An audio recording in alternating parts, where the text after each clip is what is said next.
Hello, everyone.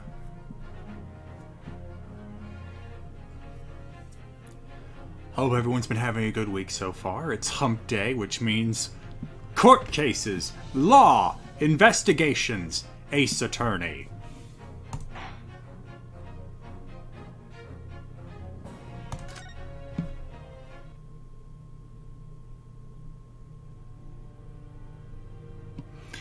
We've now reached episode 3 of our story.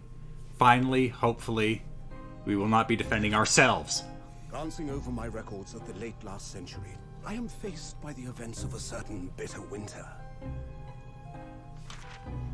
A murder in a carriage as it sped through dense London fog in the dead of night. Though the victim and the perpetrator were the only ones inside, there were multiple witnesses to the crime itself. However, none could have imagined at the time that such a seemingly obvious case as this would end in such a horrendous manner. My friend, Mr. Herlock Sholmes, once said of the incident, "I believe that perhaps that case was indeed the prelude. The beginning of a long concerto that impressive Japanese student and I were to play together." Oh, that's going places. Lumpy Puppy, thank you for the 52-month resub. And it's Prime. Oh, that is a nice outfit. Amazing. Is this really just a railway station? Railway station or not, I've never seen such an enormous building before. And look at all the steam locomotives. This country is incredible.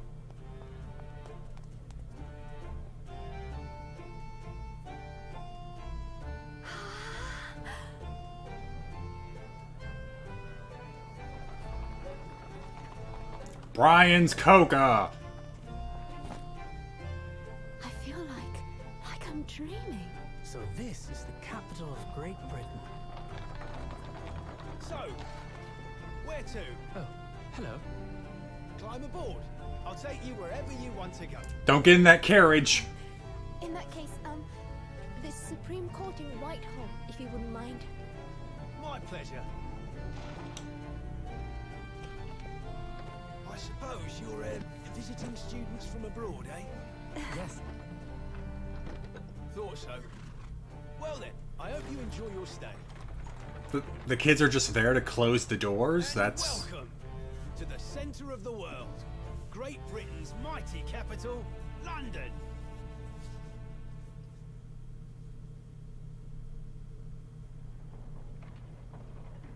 Hello. Who put the courtroom in Big Ben?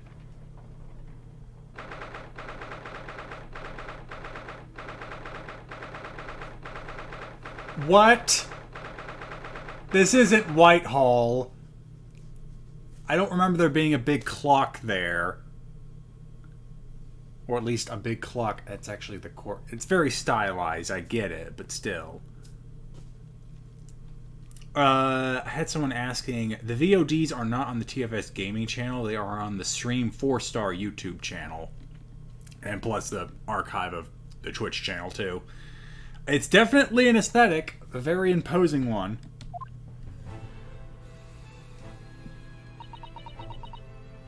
My thoughts exactly. What an incredible place! It's so imposing. It's almost suffocating. This place is breathtaking. Yeah, that's what suffocating may mean. It looks like a fortress. There are some stone buildings like this in Japan now, of course. But they've only been built in the few short decades since we opened our borders to the outside world. Yeah, just highlight opened our borders and kind of skim over that part. That's a whole bunch of history. And Magnesium, thank you for the 51-month resub. You have not missed much.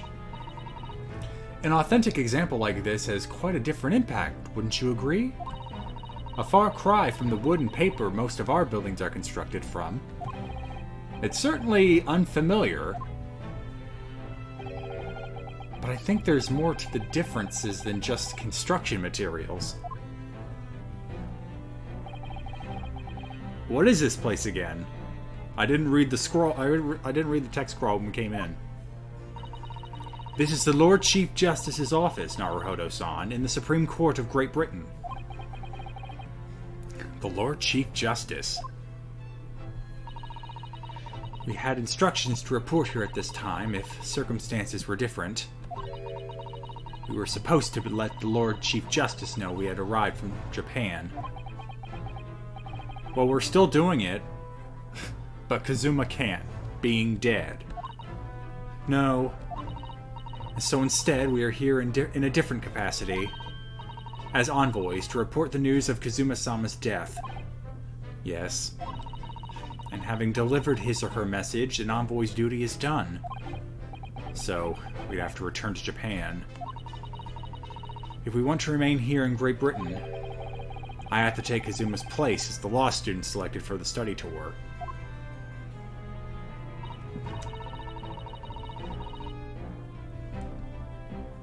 Yes, which means you need the requisite qualifications as a lawyer. Which is what I've been I know you can never say how big the gap of time is going to be between one episode and the other, but yeah, I remember this discussion from the extra long ending to the last episode. Here in Great Britain, it is the Lord Chief Justice who appoints lawyers. I doubt that. Again, when it comes to foreign legal systems, I'm not an expert, but I doubt one guy at the tippy top appoints them all. For example, in Texas, my license is technically signed by the members of the Texas Supreme Court, but they're not the individual people managing it. It was just that authority was delegated to them, and they in turn delegated it.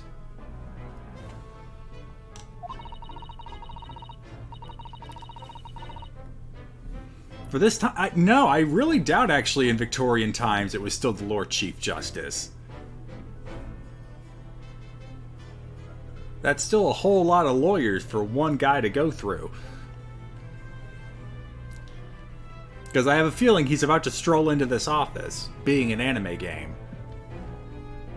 So that's the second reason why we're here. You have to officially have you officially recognized as a lawyer.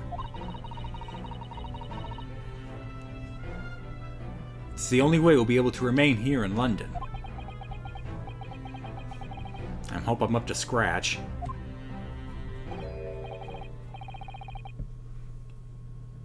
I have no idea what this voice is going to be.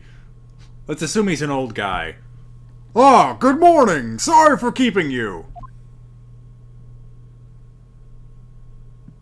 Oh, much sterner. Much sterner.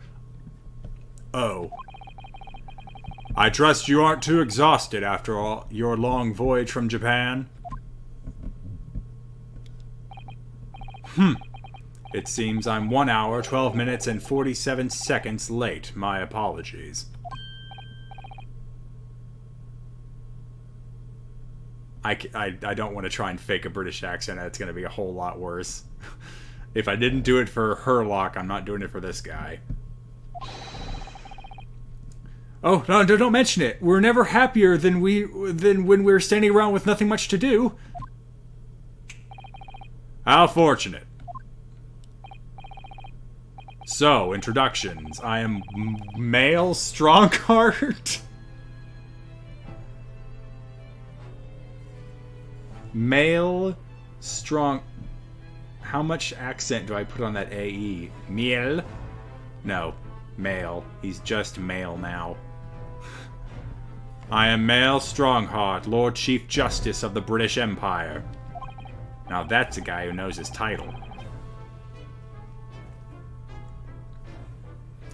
I feel like I'm a little mouse under an elephant's foot. Come on, Mr. Naruhodo, don't be a mouse. Oh, It's an honor to meet you, Lord Chief Justice Strongheart. I'm Ryunosuke Naruhodo from the Empire of Japan. Actually, hold on. The mic's in a very odd place for this. It hurts my neck to look at it.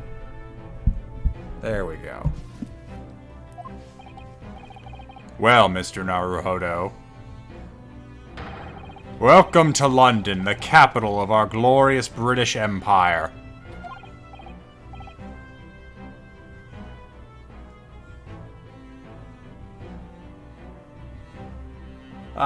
Yes, thank you.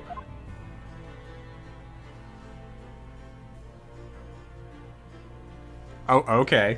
We're doing this now. Do I? Oh, I probably have to present you with what's the court record right now.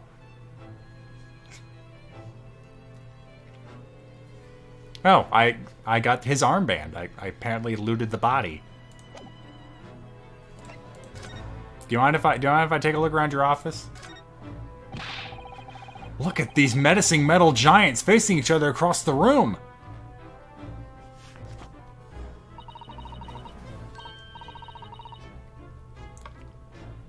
I believe they're suits of armor. Oh, right. I thought maybe they were like the lion dogs we have in Japan guarding shrine gates. No, not at all. In fact, in Europe, suits of armor like these are always possessed by evil spirits, you know. And they roam around in the middle of the night. Really? Is there nothing you don't know, Miss Susato? This book tells me everything I need to know about everything. If you're ever unsure, just ask. Where did she get that incredible tome? From the Black Library. Just look at all the naughty books. Naughty books. Huh. Look at all the naughty books packed together on these shelves. They go from floor to ceiling. And they're all books that you couldn't hope to come by in Japan. It's like a dream. Yes, a very bad dream. Naughty books. They're not all about British law either. There are books about the judicial systems of other Western nations. France, Germany, Spain, Holland. What about Russia? Why do you ask? I was wondering about asking the Lord Chief Justice how you say wardrobe in Russian. What do you think?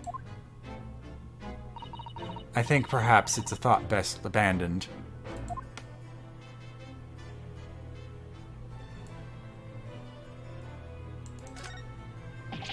Is this some kind of clock? Actually, I think we might be inside some sort of giant clock. Really? But those gears are larger than anything you find on a steam locomotive even. It's eerie.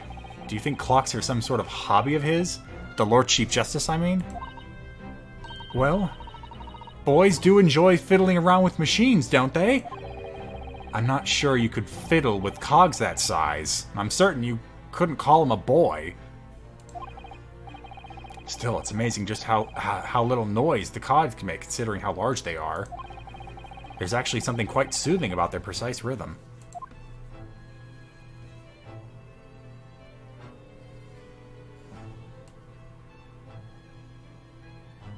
So is it just his desk that's left? He's got a high-backed chair. This must be the Lord Chief Justice's desk. I believe it's made of marble. Looks more like an over-the-top tombstone that's toppled over to me. I think that's your fanciful imagination at work again, Mr. Naruhodo. It feels like everything that's normally made of wood and paper at home is made of bricks and stone here. I know. That's why this place feels so overbearing, I'm sure. Alright, alright. Oh, I haven't looked around yet. Sorry. Sorry to keep you waiting. You kept me waiting for an hour, so fair is fair.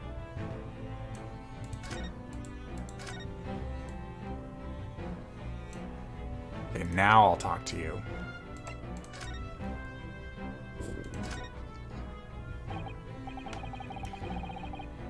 So what are your impressions of our capital so far? How do you like London? Oh, help! I've been so nervous ever since I got here that I can't remember a single thing about the city.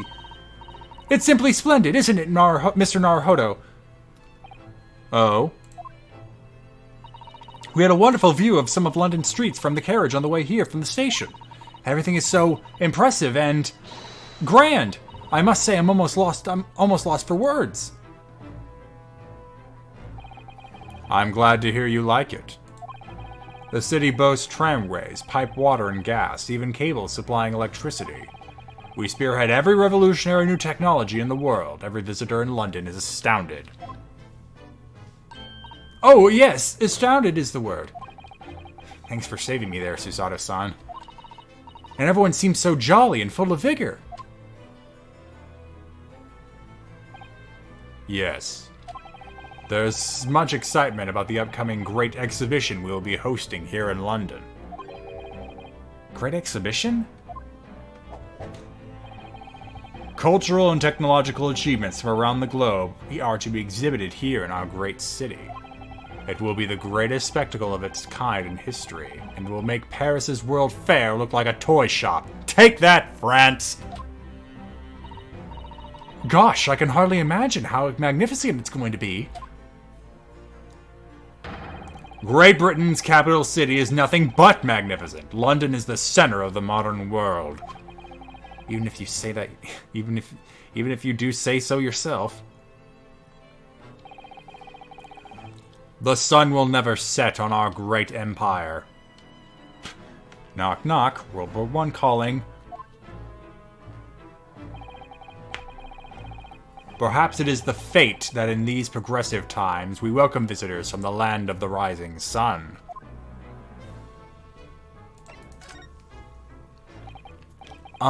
Lord Chief Justice. I think you were expecting a student of law for this study tour, weren't you? Absolutely. A Mr. Kazuma Asogi, if my memory serves. That's right. The British government has already been telegraphed a full report on the situation. I understand the young man lost his life aboard the steamship bound for our shores. That's amazing. The news reached him before we even arrived. Ryunosuke, you took a month to get here. At least. You had a long way to go. My country naturally extends its deepest condolences to yours. Oh, thank you. I said country, not to you. And you honored this appointment specifically to inform me of this news? Yes. We are here in the capacity of envoys from Japan to report the sad news in person. They tell me you Japanese are a people of protocol and courtesy, and I see that it's true. And it is with some regret that I must inform you that the death of the young lawyer means this study tour arrangement can no longer proceed. If you would just hear us out, Lord Strongheart. What do you have to say, madam? It's about the study tour. Mr. Naruhodo here would like to make a proposal. Would he now? Well, Mr. Naruhodo? This is it, then. The moment of truth.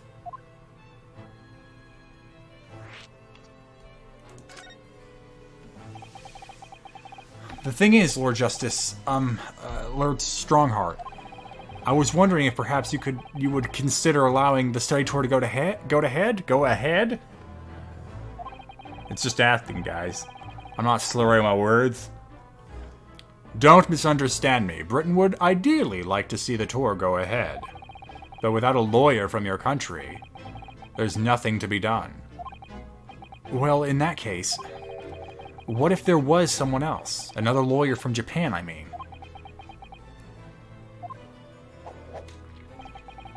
Is there something I don't know? Only a single lawyer was invited to Great Britain from your country. And that was Mr. Asogi. At least, that is what I've been led to understand. Well, the thing is, this really isn't going well at all. I just can't seem to find the right words to say to this man. Mr. Naruhodo! I could ruin things here if I'm not careful. What am I gonna say? If there's someone else here from Japan who could be described as a lawyer, it's, It's Miss Susato!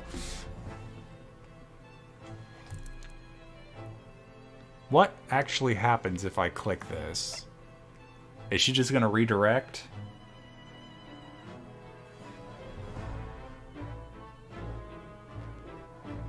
I really don't want this game just to say, oh, game over, do that whole conversation again to get back to this point.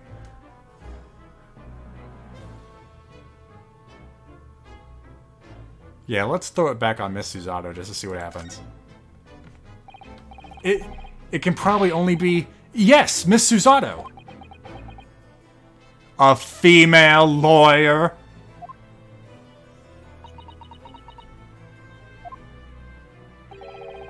An unusual introduction.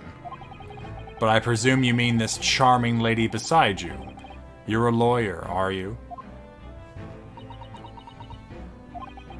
That look she's giving me.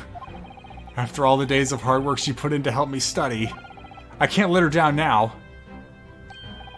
I think that's quite enough joking, don't you? Lord Strongheart, my real answer is... it's me. I can do it. Well... kind of a cul-de-sac of dialogue there, but whatever.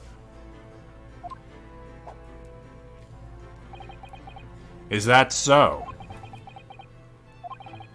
I mean, I don't actually have any qualifications as such, but no qualifications, you say? And yet you still claim to be a lawyer. I have acted as a lawyer in court before. Only once, as it happens. And I had Kazuma to help me, and I was the accused. But glossing over the details. I've been spending every spare moment of the journey here to Great Britain studying. I've learned all about British law and court proceedings while I was on board the SS Beria. Something tells me that that will not stop him from asking obvious questions during a case, but...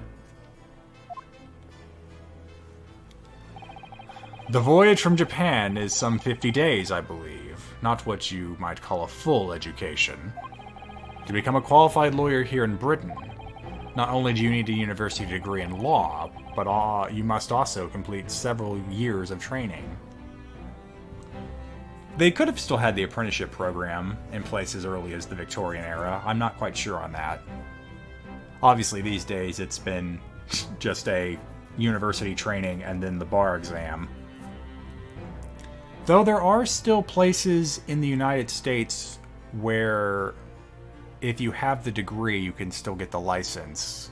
That's actually been one of the topics passing around because of COVID, obviously. You can't have the massive, everyone get in this convention center and take the test bar exam when COVID's going around. So several of the state bar associations have been discussing whether just eliminating the bar exam requirement entirely due to the extraneous circumstances. In Texas, they've been delaying them, but also allowing people to act provisionally as long as they're still with an experienced attorney. California still does the apprenticeship. Okay, yeah. I realize it's far too short a period of time, but I can't just go back to Japan. Of course you can. You go back where you came from, get on a boat, and take the 50-day journey back. Kazuma, Mr. Isogi's journey had only just begun. Coming here on this study tour was all he thought about. I have to carry on and do everything he planned to do. I know it must sound like I have an overly inflated opinion of myself. That's exactly what lawyers need! But I would do everything to prove that I have what it takes. Any test you care to set me. Just one chance. That's all I'm asking for. Please!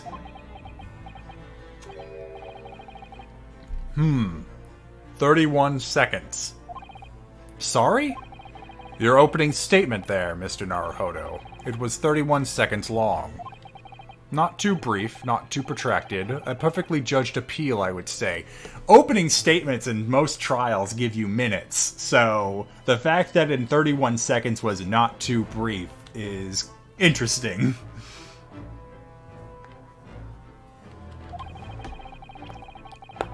Which is a skill that would stand you a good stead as a lawyer.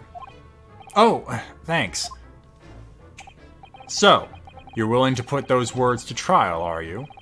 Well, I'm all for entertainment. Huh? But let me ask you one thing first, sir. Yes?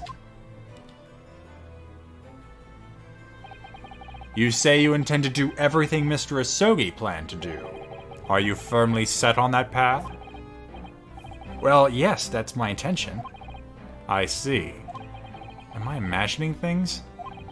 Or did his expression just alter a fraction there all of a sudden?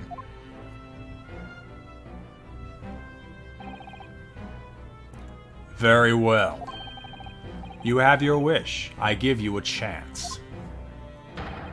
A test to become a specially certified lawyer. Whether you pass or fail is entirely down to you. Really? Oh boy, a test. So what form will the test take exactly? Tell me, Mr. Naruhodo, what do you consider the role of a lawyer to be? Well, defending people, of course. That's only half the job and only in specific circumstances. So, wrong. Hey, Strongheart, don't nod to that. The Chief Justice should know better. Well said. So, let's have you defend someone. Huh? Your timing is perfect, in fact. There's an apt trial about to begin later today. No advocate has been appointed for the defense as yet, so this will be welcome news. Today? That's... Well, you know, in this day and age when you have public defenders given cases they're supposed to digest in mere hours, if not minutes, this is very appropriate for today's day and age. Straight away? If you manage to secure a verdict of not guilty, you'll have passed my test. What could be simpler? How do I get myself into these situations? Well, I could ask, what sort of trial is it, Lord Strongheart? Yes, good question. Ah, I remember. It's a murder trial. A murder? An extremely simple case, I understand. You really can't lose. I'm sensing you're lying here. That's easy to say. But I should mention, just in case, if the defendant is found guilty, he will of course be sentenced to capital punishment. Which 1900s, what would be the form of execution? Is it still the guillotine? Or that is a French invention. I don't think the English ever adopted it. It might be a hanging. Yeah, I wouldn't be surprised if it's a hanging. Capital punishment? He'll be put to death? Yes, that is our enlightened jurisprudence. Here in Great Britain, murderers are sent to the gallows without exception. Ah, there you go. It is a hanging. Presumably, you read that much in your short C-based introduction to British law? We can't possibly agree to such a test. We would be toying with a man's life. I'm the Lord Chief Justice, and I've decided it's acceptable. I don't think Parliament gave you that kind of power. But you can't do that, can you?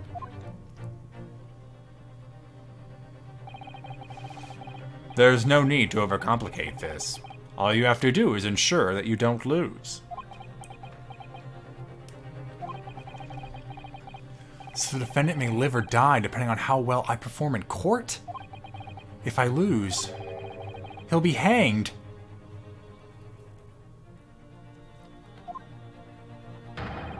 Mr. Naruhodo, you've come to me claiming to be a lawyer. Huh? If you want me to take you seriously, you need to prove you're willing to do a lawyer's job. And you say you intend to see through the will of your compatriot, Mr. Asogi. I would like to understand just how far you're willing to go in order to make that happen. He's testing my resolve. What's the matter? You've fallen silent. I'm sorry. Oh, whoops. Sorry. Wrong. I'm sorry, but time is pressing. The trial begins shortly. I need an answer from you now. What's it to be? What do I say? Do I agree to this absurd test? I mean, if you don't, won't get represented. Oh, Fat Dog Studios, thank you for the raid. Welcome to Lawyerin, the anime. I'll take the case! Alright then, if I have to give you a decision now, my answer is... I can't do it! I can't get the words out! 15 seconds. Your decision-making needs work if you want to be a lawyer. That was too slow. Huh. So, it's as I suspected, is it? Sorry? You have noble intentions, but lack the resolve to see them through. The test is cancelled. Thank you for stopping by. Go and acquire your ticket for passage back to the east tomorrow. This conversation is over.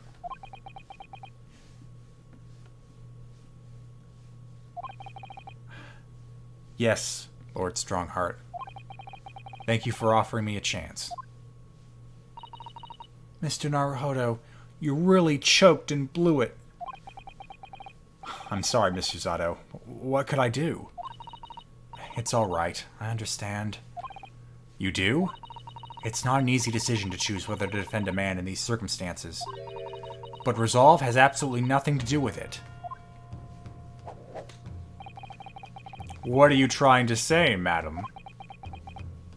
We're gonna call you a racist in your own office! I think what Mr. Zato means is that no matter how badly I like to be recognized as a lawyer and stay here in Great Britain, to risk another man's life by treating his one and only chance at a trial so trivially would be utterly unforgivable. I feel exactly the same way. I'm sure the defendant won't see this trial as a test, as some kind of experiment. A lawyer may fight for his clients in court day after day, but for each one of those clients, the particular day they stand in the dock may be the only chance they have to fight to prove their innocence. No, I was wrong. I'm not qualified to do that job yet. I'm sorry for wasting your precious time, Lord Chief Justice.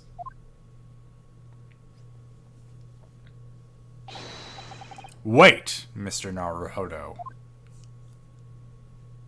I haven't gone anywhere yet. Oh, was there something else? It's approximately 20 minutes by carriage to the Old Bailey from here. If you leave immediately, you should still be there in time. But I just said that... I was quite serious in what I told you. The defendant in this case has literally no one to advocate for him. What? At this point, he can't hope to find someone to represent him. The trial will begin without a defense. And if that happens, there's only one possible outcome.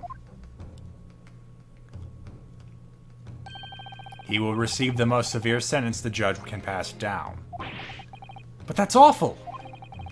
But that is the truth. Why does it have to be like this? Please don't expect an answer to every question. The cold, hard truth of the matter is that there is only one person now with a chance to save this man from a very miserable end. And that is you. I'm really his only hope? So, what do you say now, madam? Me? What do you mean, Lord Strongheart? You said it wasn't an easy decision to choose whether to defend a man in these circumstances, and I agree. But in my estimation, it is purely and simply a matter of resolve. Oh. Our time is up here. I have a meeting to attend.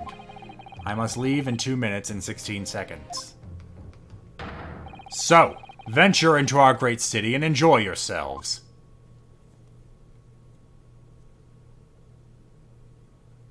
He vanished. He's gone. The Old Bailey.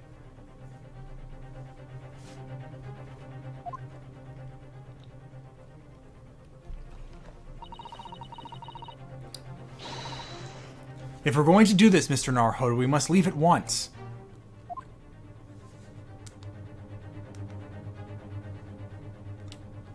Okay, but I guess it's still time to converse. What to do? Susato, I have to admit, I completely spaced during that conversation. What are we doing? Miss Susato, can I just ask you something? Careful! From this position, I can perform a Susato takedown in an instant. I know. Mr. Naruhodo, you heard Lord Strongheart. The trial starts imminently. If I need to throw you, I will.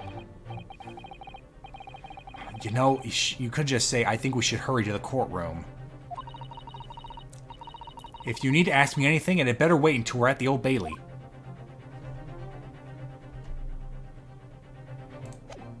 Okay, but I still want to take a look around the room.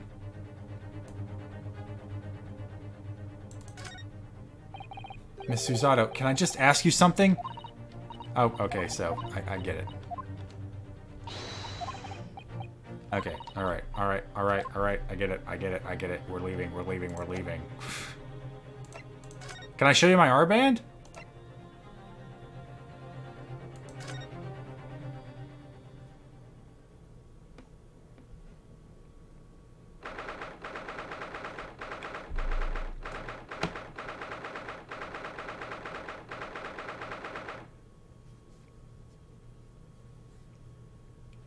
Every time I hear Old Bailey, I think of either V for Vendetta or the 1984 poem. How'd that go? Origins and lemons, say the bells of St. Clemens. You owe me 5? Is it 3 farthings? Say the bells of St. Martin's. When will you pay me? Say the bells of Old Bailey. When I grow rich, say the bells of Shoreditch. When will that be? Say the bells of Stepney. No, that's not it. Crap, I forgot. Anyway.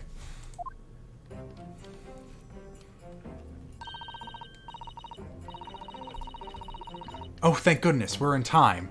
There's still 15 minutes until the trial begins. So we had, let's see, it was 20 minutes to get from Whitehall to here. 15 minutes till the trial begins. Oh, Friendly Wendigo, thank you for the 5,000 bits. Thanks for playing this game, Quinn. I got it for myself after watching your first stream and absolutely loved it. I hope you have as much fun with it as I did. Well, thank you. I'm trying. It's really, you know, if nothing else, the cases are a wild ride.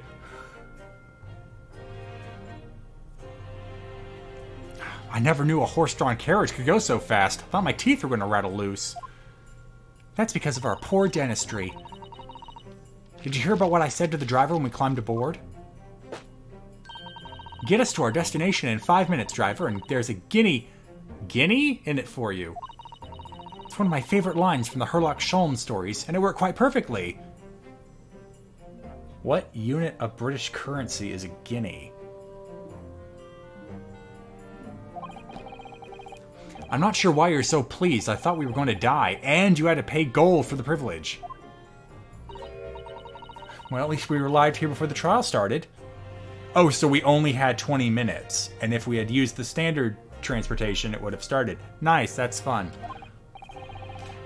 Yes, I suppose there's that. Anyway, I don't understand it. The court clerk said the defendant should be here. But there's no sign of him at all.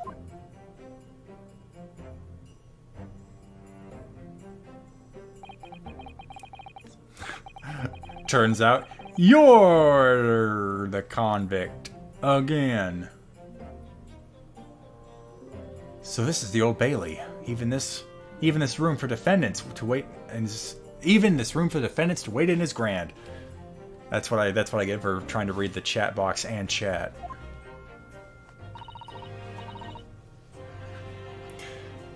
Are you alright, Mr. Naruhodo?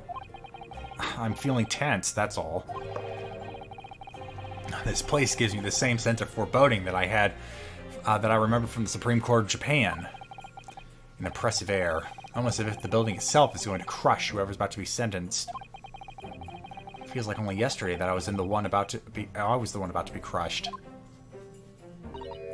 Yes, whoever the man you to defend is, I imagine he's feeling very alone at this moment. Oh no, he's using idioms. Top of the morning to you, madam, sir.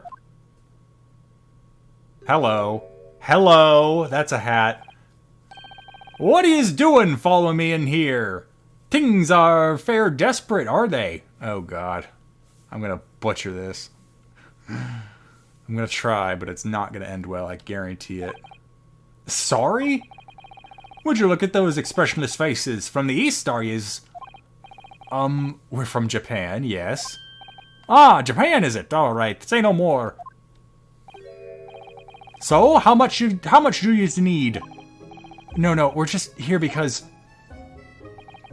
No need to explain, fella. I've been there myself, so I have. No place to go, nothing to eat, barely a penny in your name. All while in a strange, faraway land. Well, actually, we haven't found a place to stay yet, no. 'Tis grand, 'tis grand! Let me start by giving yous 1,000 guineas. Say nothing now. 1,000 guineas? Please, Mr. Zato, you don't have to shout. But 1,000 guineas is... It's enough to build an entire mansion in the most prestigious area of Tokyo. What?! 'Tis nothing to me at all. I like to ensure I have sufficient funds to weather a rainy day, you see. I have enough wealth to buy a city of London 2 or 3 times over. Could that much rain even fall in one day? Well, even so, we couldn't possibly accept such a large sum of money. Ah! That hit me in the eye! Don't get me wrong, fella. I'm not giving it to you no strings attached. I'll be wanting you to do something for me. Oh? To be honest, it is a little embarrassing. The trial that's about to begin, you see, is for me good self here. I'll be in the dock. So now, what I want you to do is come along with me and stand there beside me. Officially, you be my lawyer, but well, that's just a little detail now. Oh, well, the thing is, don't worry about a thing. All you have to do is stand up there next to me, nothing more. Otherwise, you see, the trial is going to get started without me. I'll have no kind of representation at all. So it was true. The Lord Chief Justice wasn't just making it all up.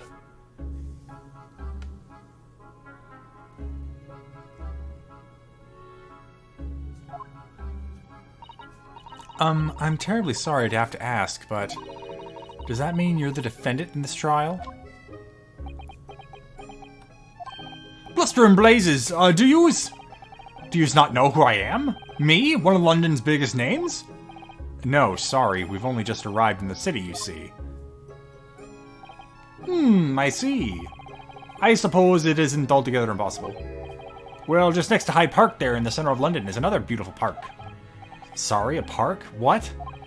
'Tis called McGilded Park. McGilded Park. Full of blossoming flowers in the spring and singing birds and whatnot. I donated to the city, so I did. An entire park? In central London? A city of smiles, that's my vision for London. There's nothing Magnus McGilded. Magnus McGilded.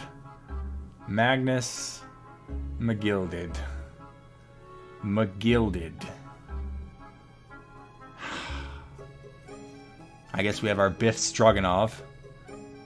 Wouldn't do for the city and its squirrel people. That's amazing. I mean, really extraordinary. But now they've gone to say I'm a good-for-nothing criminal. Me, Magnus McGilded. What is the matter with the London police, I ask ya? Alright, don't pass out. Mr. Naruhodo. Perhaps now would be a good time to introduce ourselves while the gentleman catches his breath. Good idea. Mr. McGilded, the thing is, we're actually here in London to study British law. We're law students on a study tour from Japan, you see. So if you don't have a lawyer for the trial yet, and you'd be happy to put yourself in our hands, we'll do our best. What I was after saying, you daft digit! I've given you 1,000 guineas to stand up there next to me, haven't I? Well, yes, but I wasn't really offering to just stand up there next to you.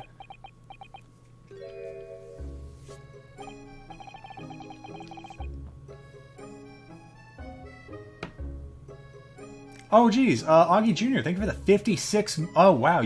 That's subbing from the start.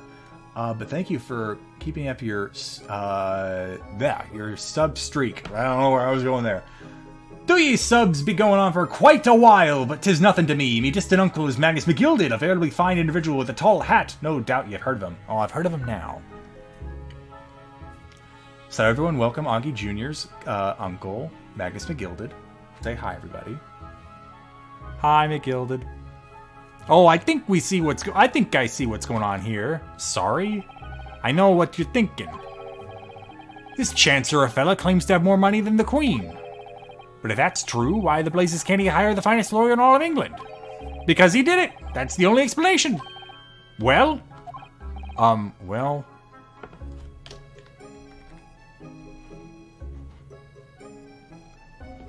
I mean, he's rich, so clearly he's done something wrong. But if I appease him, he may pay me more.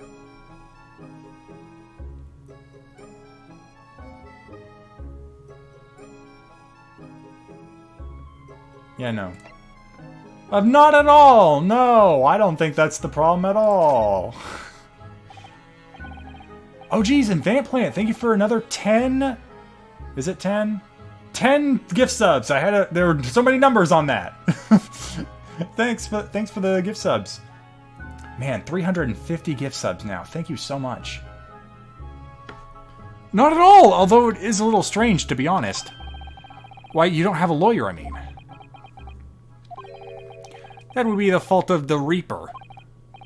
Sorry, did he just say Reaper? Aye, the Grim Reaper of the Bailey, Lord Barak von Zex. He's the prosecutor.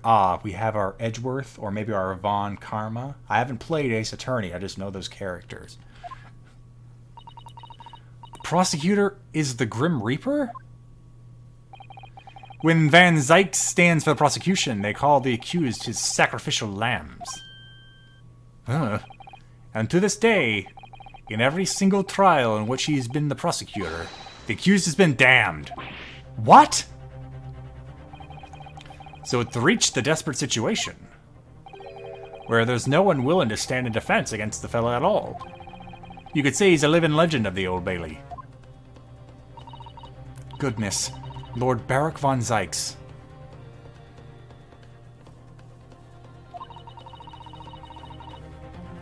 He must be an exceptionally talented prosecutor, then. Yeah, the other thing lawyers do. They don't defend people, they attack people. Talented isn't the word you're looking for, madam. It's cursed. Cursed? What on earth? The defendant is summoned, and his counsel. Please make your way into the courtroom. The trial is about to begin. His counsel. That would be me. Yeah, is it Zyke? Is it Zeeks or Zykes? I-E. Maybe it's Zykes. Let's go with Zykes, because it can go with the yikes. Oh, 'tis time! Well then, fella, don't let me down. But I don't know anything about the case. You haven't told me what happened. Until you showed your face there. I made up my mind, so I had. Sorry? I decided I'd have to defend myself in there. How would that have worked? But then you made an appearance as a student of law, wouldn't you know? 'Tis no asking, I can assure you that. It's fate. So don't get your cold feet now, please.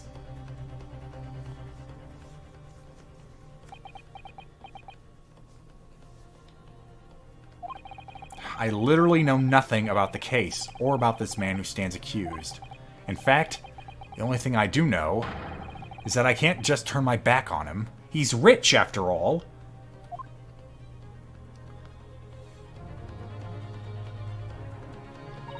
Mr. Naruhodo. The man has no one. He'll have to stand alone in that courtroom, or with nothing to defend himself. Except his money. Yes, something that Kazuma would have never allowed to happen. Counsel for the defense, what are you doing? If you're late for the start of the trial, you will lose your right to stand. You'll have to sit for the entire thing. Your bum will ache. I'll be right there.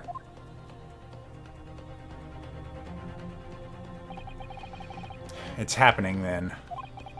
My first trial in British court. I hope you're watching over me, Kazuma. Because I have no idea how I'm going to manage this. Ryunosuke, I'm having tea with God. I'm busy.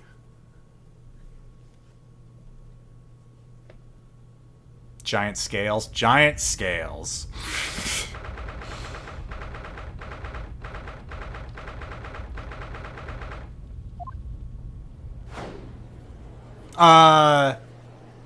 Who are those guys?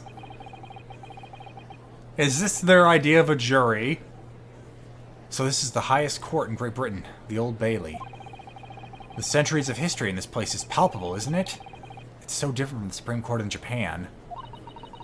It feels both imposing and serene at the same time. The atmosphere almost makes words redundant.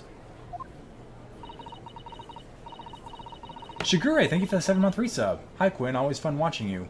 Someone ran a police barrier next to me at my job, breaking it in two. I think they might need right as well. Well, it's only for murderers.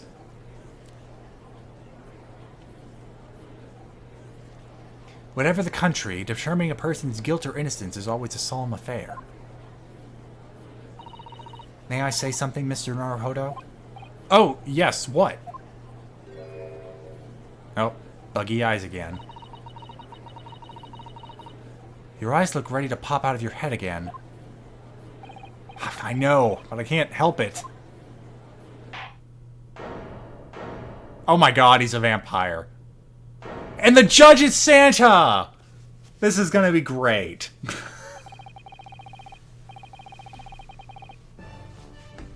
In the name of Her Majesty the Queen, I hereby declare this court to be in session.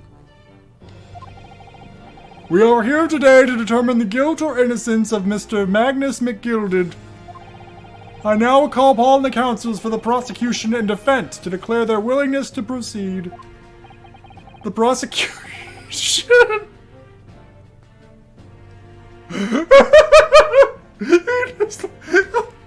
I've seen Edgeworth. I feel like this is so much extra. The fact that he has the cape and it's draped over him. It's so much more. Okay, hold on. What voice am I going to try and use for this guy? I need a sec to think. Yeah, I'm just going to try and go full... I'm going to go full Dracula. The prosecution is fully prepared. That must be the Reaper of the Bailey. He really does look fully prepared to dispatch his next poor victim to the underworld. Counsel for the defense, you appear to be Eastern. Do you speak English? Oh yes, of course. Sorry. But he asked if the defense was ready. I couldn't be further from ready if I tried. Oh, that's great. Those eyes please me, Nipponese. Ugh. They shroud your fear, your doubt, your trepidation. They run wild, clinging to some phantom notion of courage. The quintessential look of a sacrificial lamb.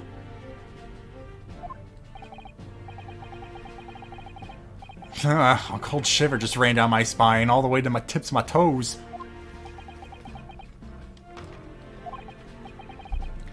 Now, Mr. McGilded. Yes, my lord? You stand accused of murder, a capital offense. You could be sent to the gallows if found guilty. Are you quite sure you wish to entrust your defense to this foreigner? As I've always said, my lord, 'tis a grand thing to give opportunities to the young. Even if the fellow is a student from some little island of the Far East. Is it not the British way to ignore the dangers to yourself and give those less fortunate a fair chance? That's just why we made the Empire, as far as we like to tell people. I like to think that the acts of chivalry do the great British Empire proud. Oh, and Shiguri, thank you for the 5 gift subs. Listen to Mr. McGilded, chatter, chatter, murmur, murmur. The audience is so happy. Mother, please, maybe go and play Mr. Who brought their kid in here? It seems as though everyone in the public gallery is firmly behind Mr. McGilded. That's definitely welcome news, and he certainly has his way with words. I'm surprised he couldn't convince anyone to defend him. Eloquently put, Mr. McGilded, and most laudable sentiments. Now, ladies and gentlemen of the jury, I'm sure I need to hardly remind you. These days, when we address the jury, we go with members, because if they can be men or women, you might make the mistake of going, ladies and gentlemen, and it's all one gender, and you look stupid. That you 6 members of the public have been selected for your impartiality. Are you ready to proceed? Oh, okay. We got jury mechanics now. One of the jury members brought a knife in here. That's problematic. Can we take the knife away from the juryman? Objection, Your Honor. One of them has a lethal weapon in here. Oh, good. I have to give all the jury voices? Oh my gosh. Yes, my lord. If the task is to send rotters to the gallows where they belong, I'm more than ready. At the manor, his lordship always says we should dispose of rubbish promptly. Naturally, I agree. Ha! Any criminals here will soon be wishing they never set eyes on me. Oh, okay. Okay, that one's drinking. Mr. McGilded, I think we're screwed. I feel a chill. Oh, don't mind me, my dears. I'll just be getting on with my knitting. Must finish these mitts for my grandson. Ah, Mr. Naruhodo, those people are... the jury, yes. That's something we don't have in Japan yet. That's right. I've only ever read about it. But here in Great Britain, the court's final verdict depends on the opinions of these 6 jurors. The judge passes sentence according to the law, but the jurors determine guilt based on common sense. I mean, interpretation of fact-based questions, but sure. So the defendant is ultimately judged from 2 completely different points of view. But how exactly do the jurors give their verdict? That I don't know, but I'm sure it will become clear as the trial progresses. You don't know how? That seems to be Court Procedure 101. Yes. Prosecutor Van Zykes. I'm still not sure how Santa should sound, so I'm probably going to move around on that. My lord. It's been a number of years since we've seen you here in the courtroom. I thought you renounced your fame. I am known as the Reaper of the Bailey, my lord. Infamy rather than fame, I should say. But yes, 5 years have passed since I last spread my wings in this capacity. So, what brings you back? Is there some change of circumstance for which the court should be aware?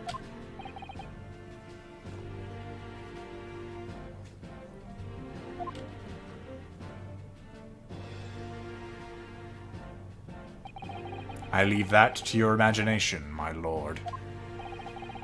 So the Reaper has been out of action for 5 years. Why do you have to choose today of all days to make a comeback?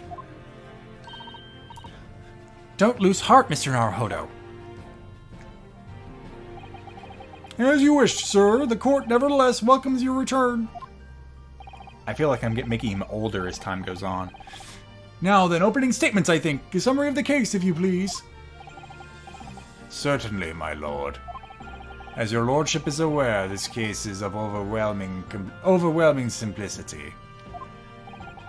We must be the only ones in here who aren't aware. Ooh. The incident took place in the late evening. 3 days passed. The hour was some minutes after 10. The victim was the maker of building bricks, known in the community as Thrice Fired Mason. Sorry, thrice? He was a very accomplished craftsman. The bricks he's fired were said to be most incredible, almost indestructible.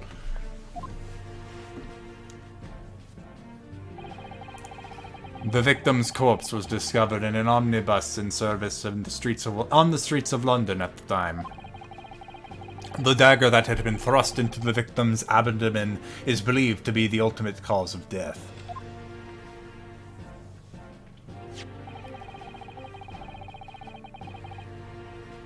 Here is the autopsy report from the investigating medical officer at Scotland Yard. Thank you, Counsel. I shall accept that. Man, I really gotta settle on my Santa voice. Let's see, I'm sitting on this guy's lap, wishing for something for Christmas, and how does he respond? Thank you, Counsel. I shall accept that as the photograph as evidence. The autopsy report's been entered in court record.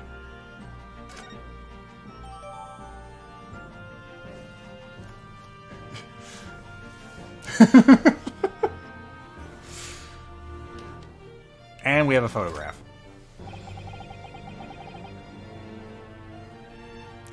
And one further item of evidence.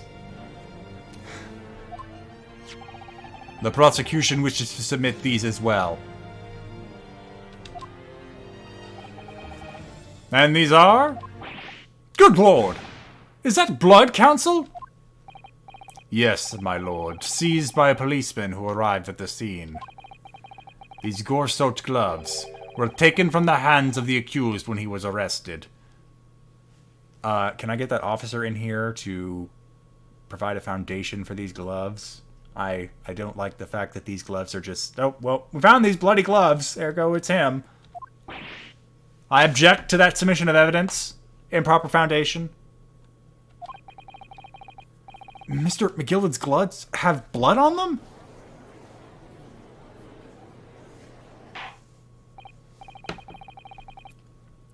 Yes, I will accept these as evidence as well. The defendant's leather gloves have been entered into the court record. How did I get into this? I'm backed into a corner before I've even started. Continuing. According to the driver of the omnibus, there were only 2 passengers traveling inside his vehicle at that time. Only 2? Obviously, one of those passengers was the deceased brickmaker, Mr. Mason. The other was the accused, Magnus McGilded.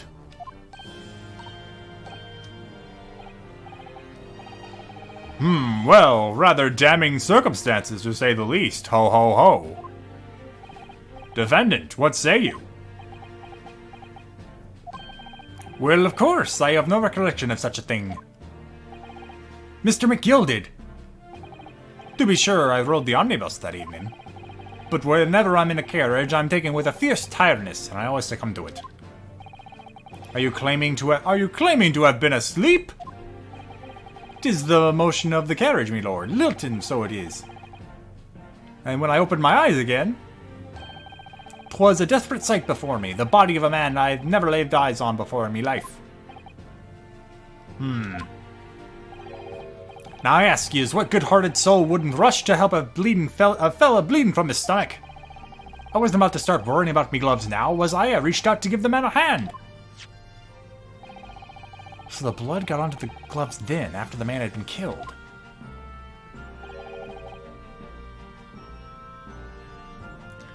Unfortunately, that statement of the driver's is only the beginning. What? That's not all of it? There are multiple witnesses to the precise moment at which the brickmaker was fatally stabbed.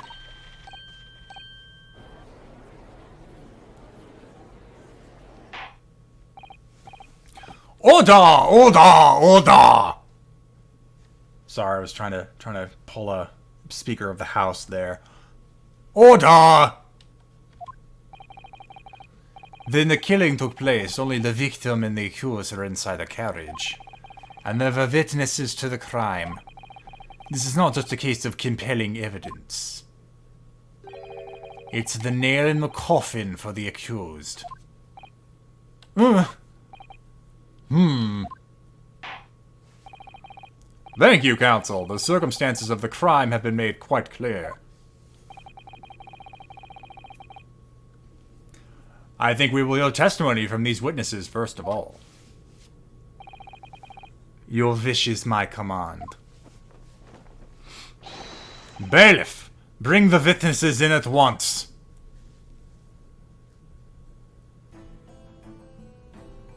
Okay, how did any of you see any of this when there were only 2 people in the carriage? Witnesses, your names and... Oh man, I'm already stretched thin with voices. Your names and occupations. My name is... well, everyone calls me Beppo. I drive an omnibus in the East End. Bruce Fairplay. I'm a banker in the city. That's right. Texan accent. Even though he's British. My name's First. Lady First. I am, make hats for gents. Akira Cortex, thank you for the 6 month sub. Let's begin by confirming the facts. 3 days ago, at a short time after 10 o'clock in the evening, all of you present at in the stand were in an omnibus and witnessed... Wait, what? All of you were present in the stand. All of you present in the stand were in an... my mind is already blown. They're in an omnibus and witnessed the aforementioned incident. Is that correct? Yes, sir. Quite right. Yes, sir. That's right, sir.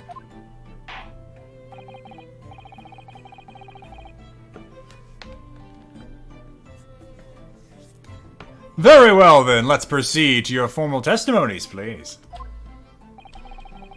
Each of you will tell the court precisely what you saw. Okay, I think that's it. The little bit of kind of blurring in the back, that's my Santa. Boisterous, but also kind of old. What the witnesses saw. It was the last bus of the evening, so I had a few customers. I remember it well. The victim and the man accused of killing him were sat next to each other inside the bus. Then out of the blue, the accused just reached over and plunged a knife into his guts. And that's right, he stabbed him. I screamed, I did. I couldn't help it. As soon as I heard the scream, I stopped my bus, and then I saw it too.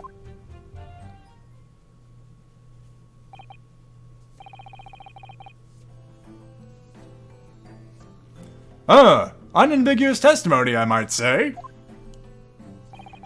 Exactly, my lord. These men witnessed the incident in the omnibus with their own eyes. I'd like to ask a question, if I may. Yes, counsel? Well, this testimony makes absolutely no sense to me whatsoever. Why not? Well, the incident took place inside a moving carriage, didn't it? As has been clearly stated from the outset, yes. Well, in that case, how could those 2 witnesses possibly have seen what happened?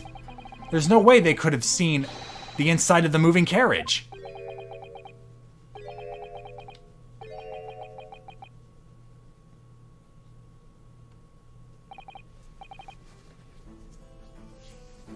How quaint. I'd read that civilization in Western...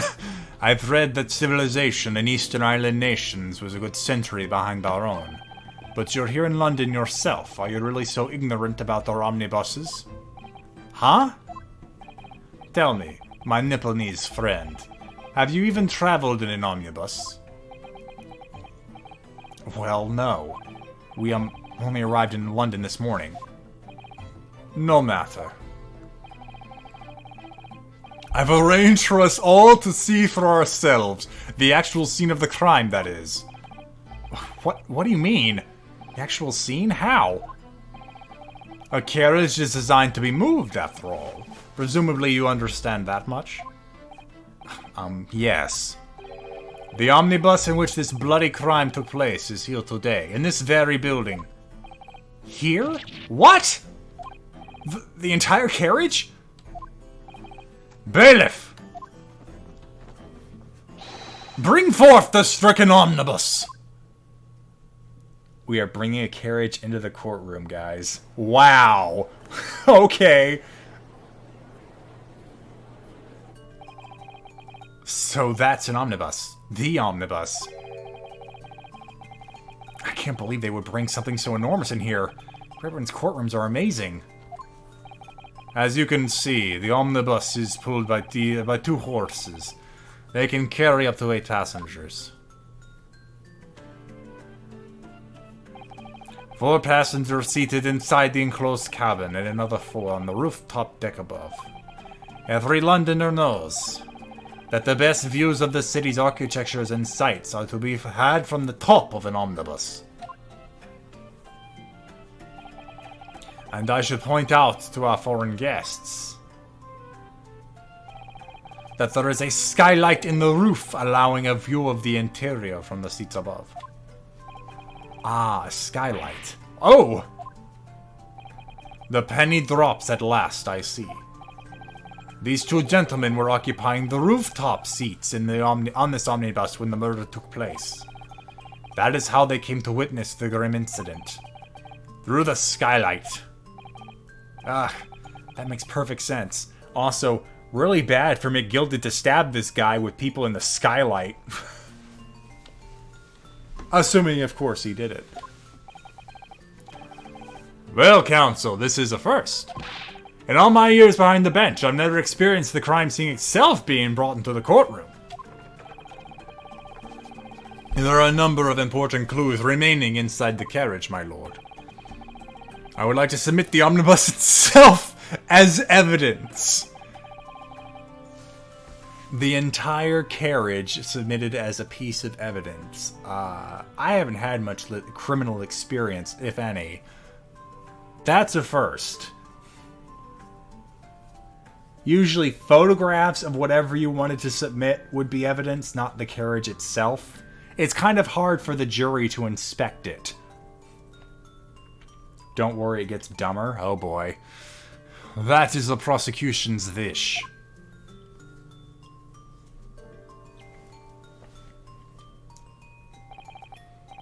Very well, I see no reason why not. This omnibus is hereby formally accepted as evidence. Oh my god.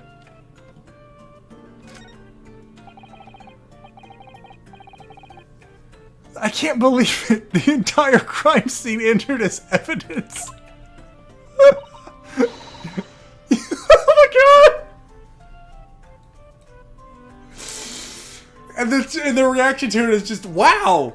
Great Britain is so cool! If only we could have submitted all of Le Carnival as evidence in your case, this whole thing would have been so much simpler.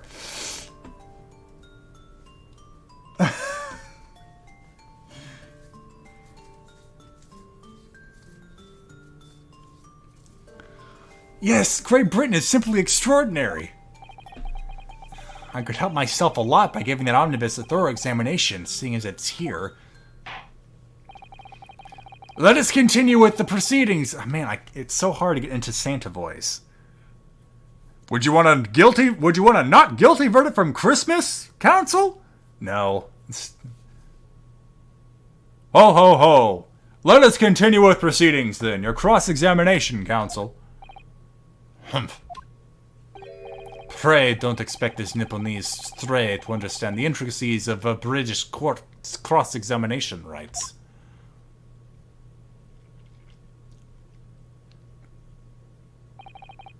Alright. My first cross-examination in a British court. Ouch! Focus, Ryunosuke, focus!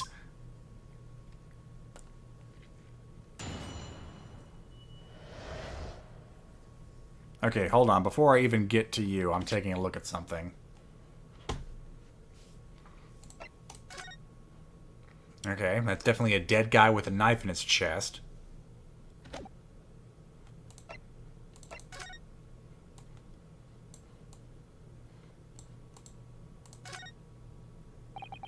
This is definitely blood, isn't it? Not the most pleasant sight to be confronted with on our first day in London.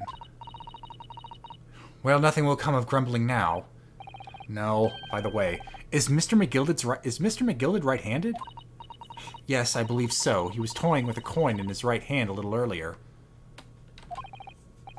Ah, pity. You've only been left-handed. I think blood on either glove would be fairly incriminating, really. Are his hands flat and somewhat kind of rectangularly shaped? Oh, that's right. I have to move it with the keys. Yeah, I don't think there's much else to point out here. At least not yet. Stabbed once in the abdomen with a knife while journeying on an omnibus, died due to internal hemorrhaging resulting from the trauma. That's pretty clear cut. Can we go inside? Open the door.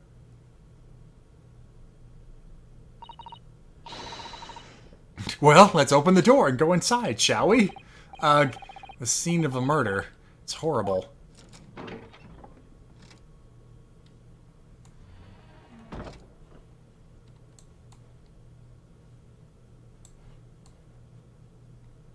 Aha. So they could have only been sitting in that bench looking down. And only then they would have only been able to see Mason. They wouldn't have seen Mr. McGilded at all. Wow, controlling the camera is really awful.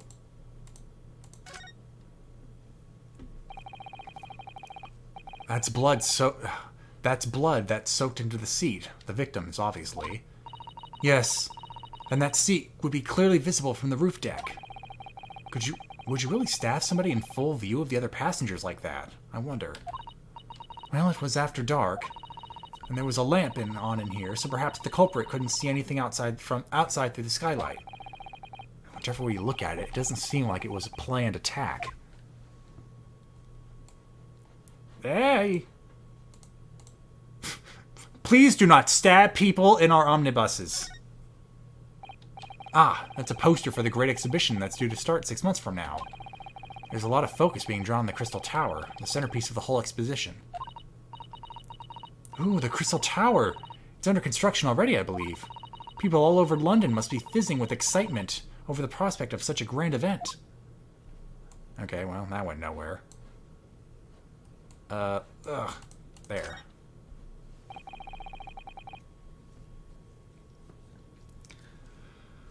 It's quite a large skylight, isn't it? Yes, large enough to afford a good view into the cabin from the roof deck. And there doesn't appear to be a handle or catch of any description. So I suppose it can't be opened from the inside of the cabin, at least. Whack. What?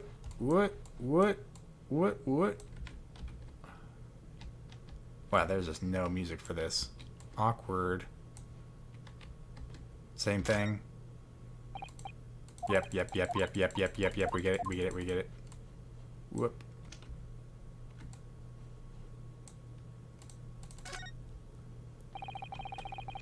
This seat has a handle, it seems. Hello. There's a dead body in here. This looks like all sorts of equipment that might be needed to keep the omnibus running. Feeding tubes, tools for repair wheels, blankets, horseshoeing tools. So it's a storage compartment for the coachman to keep his things. So it seems. There doesn't appear to be any space for passengers to stow their luggage. That's for sure. Well, I don't imagine it would be very convenient for that purpose anyway.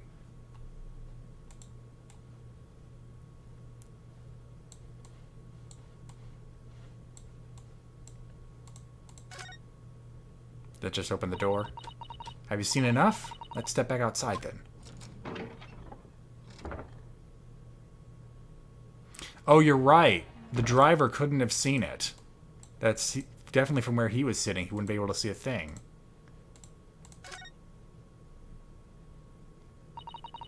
So this is the roof deck of the omnibus. Oh, you must have a wonderful view of London Street from up here. So people sit all the way up here on bitter winter nights with the cold air rushing past them? And have to pay money to do so? I can't imagine how cold it must feel. That just made me think of something horrible. Can you imagine being dragged around the city in the freezing cold as a punishment? Perhaps that is the real price you pay to stay out late. Is it the same thing? Just the second bench? Yep.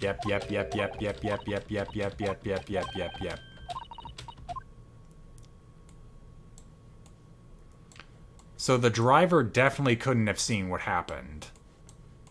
I think that's how we move forward. Alright.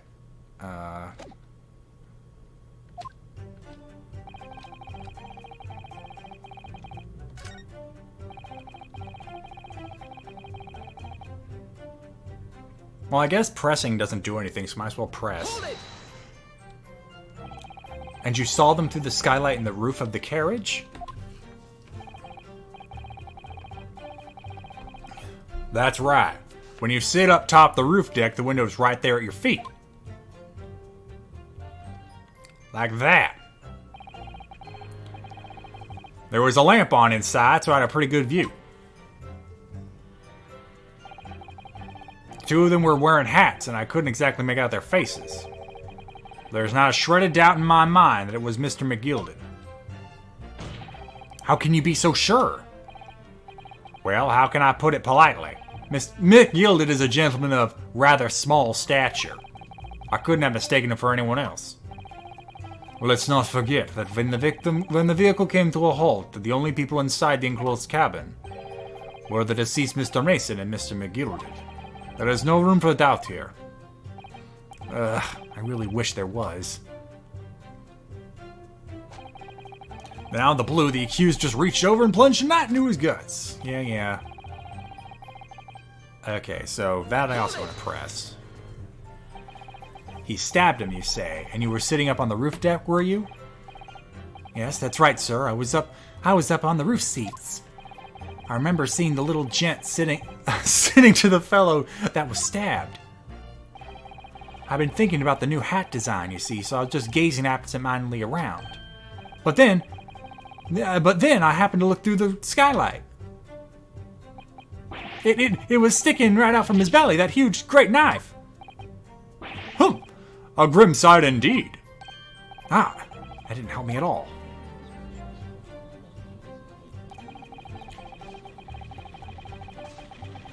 The jury looks like they're just talking to themselves, what they really shouldn't be allowed to do. It appears that we've made everyone even more dubious that Mr. McGilded is telling the truth. If only we had some evidence to counter their suspicions. Mr. First. Oh, yes, sir. Is this the knife you saw? Oh, good grief, yes, that's it. That very one, sir.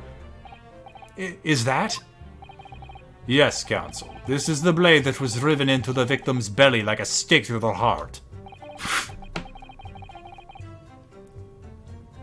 That is a blade of considerable size, counsel. It is, and furthermore, the scabbard is emblazoned prominently with a certain initial.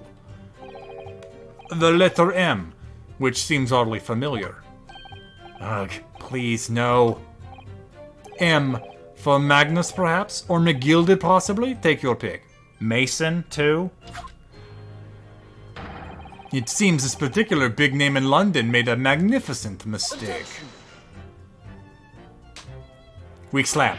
But there are M's everywhere. Yes. Like in Mason. Objection! This blade is far too extravagant for a poor brickmaker to have owned. No!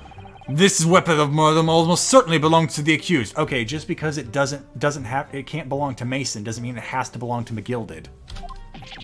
False equivalence. Not conclusive, but certainly compelling, counsel. The murder weapon has been entered into... Hey, at least I got the knife. My lord! Juror number 3? What's the meaning of this? My mind is made up, my lord. Completely and utterly made up. Made up about what? I don't like the stinking rich. Never have. They're always up to something or other that they shouldn't be. Every one of them. I mean, he may be right, but... And that little leprechaun of a man is no exception. Well, he can't fool me.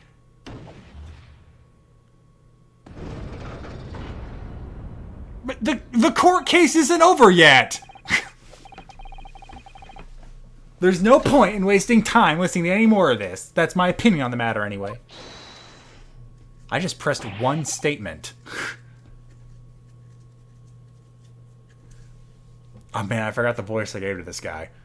That's precisely what I was about to say. As the foreman of the jury, it is my duty to set a good example to my fellow jurors.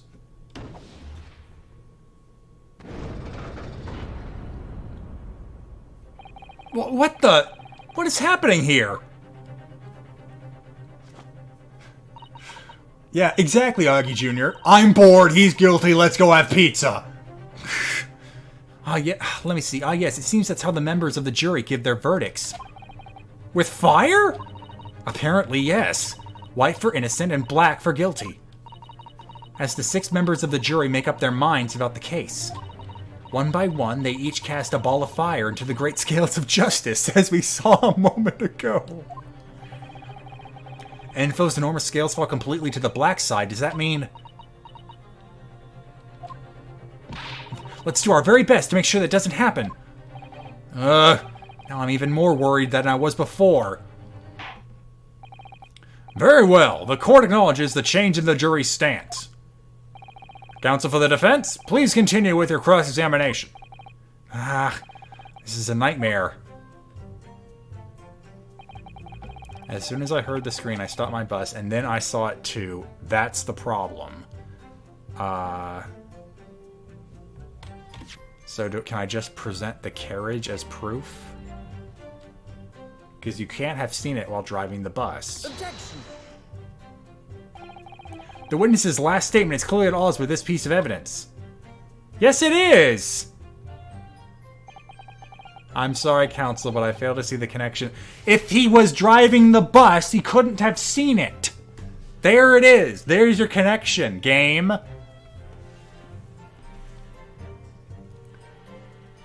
But even if he stopped the bus, he can't have seen it from the skylight. He needs to add a whole other sentence that said he got out and looked. All he did was say he stopped it. But it still doesn't work. If he had stopped the bus and turned around, all he would have seen at best was the other bench, which had nobody on it as far as the other 2 witnesses were concerned. He can't have seen it at that angle.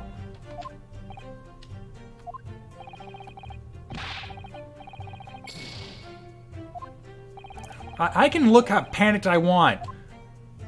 Okay, well, the best I can do is now press the statement. Hold it!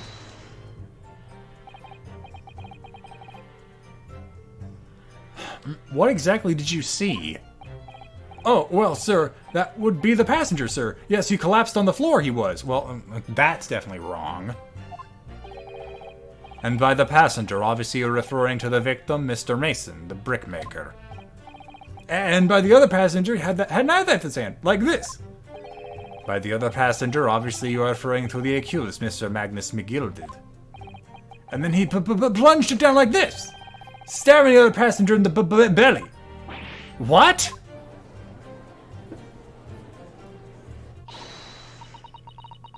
My lord, if you forgive the interruption. Juror number 2, go on. Mr. McGilded is a pillar of society and a gentleman, and a gentleman's word should be sacrosanct. However, those of us in service know we must accept hard truths. Wait, what are you about to do? Dispose of the rubbish. Yeah, this is really just. Just have the jury decide whenever the hell they've heard enough evidence and make their choice. Not even gonna wait till the end of the case. Probably doesn't take an attorney playing this to tell you that that's kind of messed up, but I'm gonna go ahead and say it's messed up. I mean, eat the rich is one thing, but this is ridiculous. I don't wish to cause offense, but I do like to eradicate all traces of filth and grime. Hold it! I have painstakingly typed. What? Why is one of the jurors a stenographer? Some of the stuff that's said isn't acceptable as evidence. Don't do that. I don't even have a voice for you yet. Tiny lips, long head, prudish-looking woman. I have painstakingly... No, that just sounds like a nerd. I have painstakingly... No. Librarian, yeah. I don't know what voice to give her. I have painstakingly typed every word uttered here today and cross-referenced all the facts. As such, I am now in a position to draw the only logical conclusion.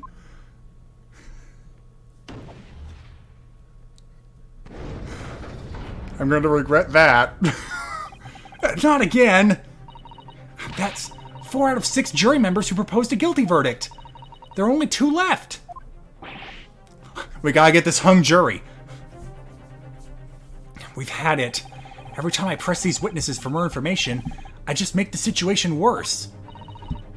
Nevertheless, what we need more than anything at the moment is more information. We're still very much in the dark.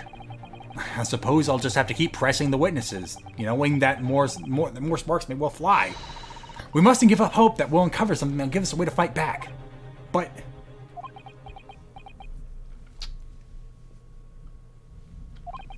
all right, I'll keep trying. I can't give up. I just need to keep calm and listen to the witnesses' statements again. Alright, so when it happened, the only 2 people in the enclosed cabin area were the victim and the defendant. And, so help me, 3 whole people witnessed the man I'm trying to defend do the deed. I don't like to be pessimistic, but we do seem to be in a rather difficult situation here. Ugh! What am I supposed to think here? Is Mr. McGilded really innocent? Or could it be... But before we jump to conclusions, our first task should be to gather information. We need to understand the case much better than we do at the moment. Yes, you're absolutely right. Well, let's listen to those witness statements again a little more carefully this time.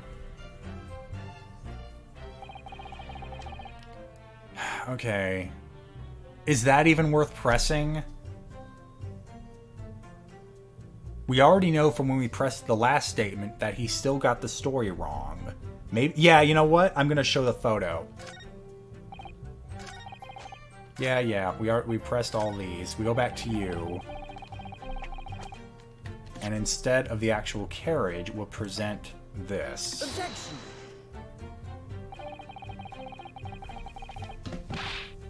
Let's just consider the implications of that statement for a moment, shall we?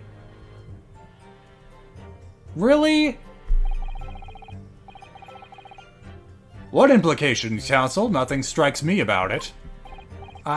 Exactly. There's nothing... But he can't have seen it happen!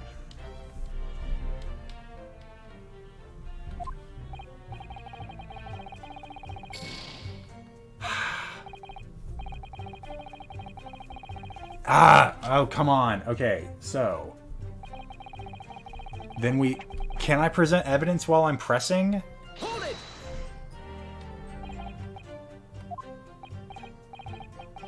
Okay, so I can. Collapsed on the floor.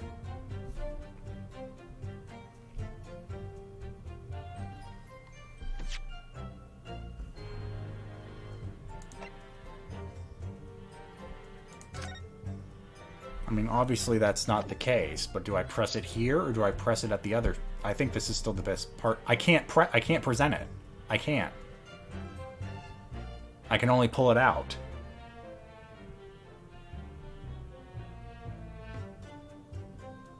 Well, great.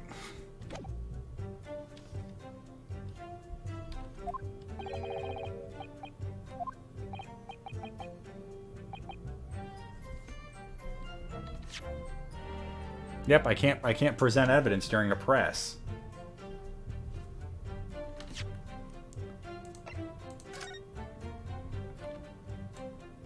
One of his buttons got torn out. Can't bring that up either.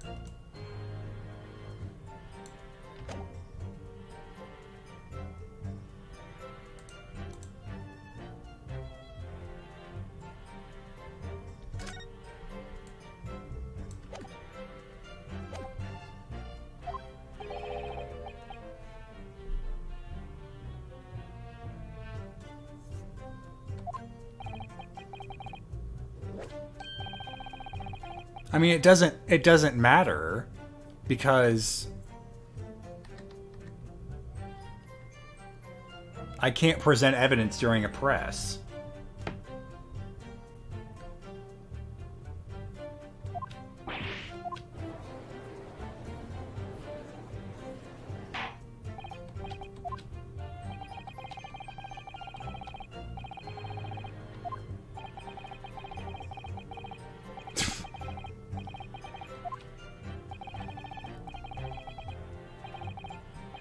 Oh, hold on. I forget this is new dialogue. Good deeds mean nothing. When overshadowed by evil, the truth is everything. Still not... Yeah, no, we got this. We got this again.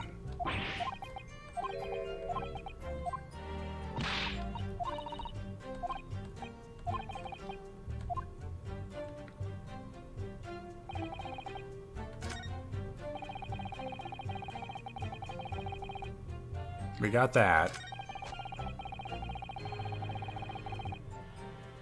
Okay, is that where we have this problem? Because I know if we go back to...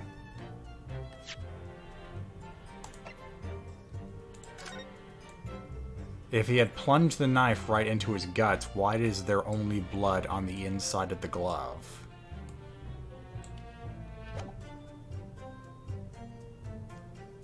Did we press this statement already? I don't think we did. I'm gonna go ahead and press. Even though, ugh.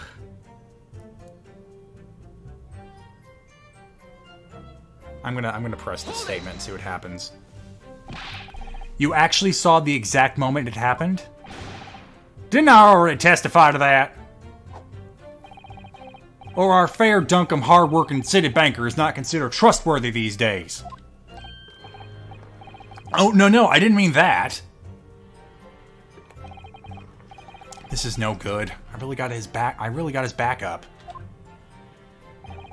Perhaps you could just tell us what you saw in a little more detail, if you don't mind. Why don't you ask the young man next to me? Oh, me? Well, yeah, yes. So... Pfft.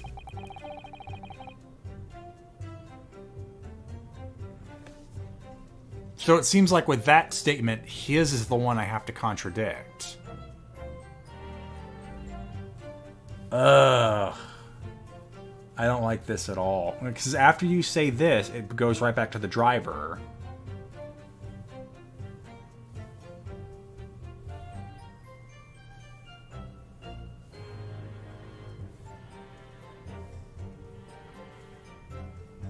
Yeah, no, it's like, what's the chronology here?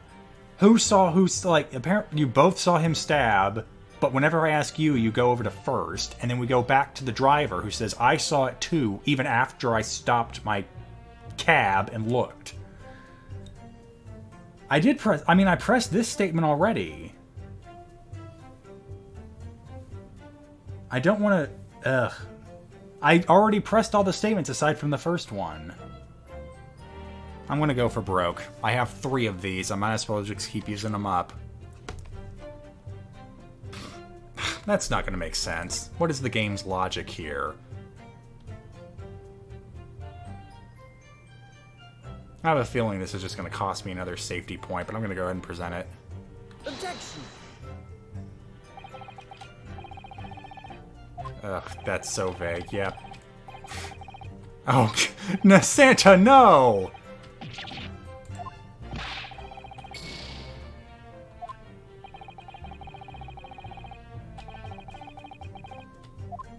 Ugh. Okay, well, we already pressed that statement. That's how we got the knife. and I already pressed your statement here because you had the whole posing, but I can't present evidence to contradict that, so we're done.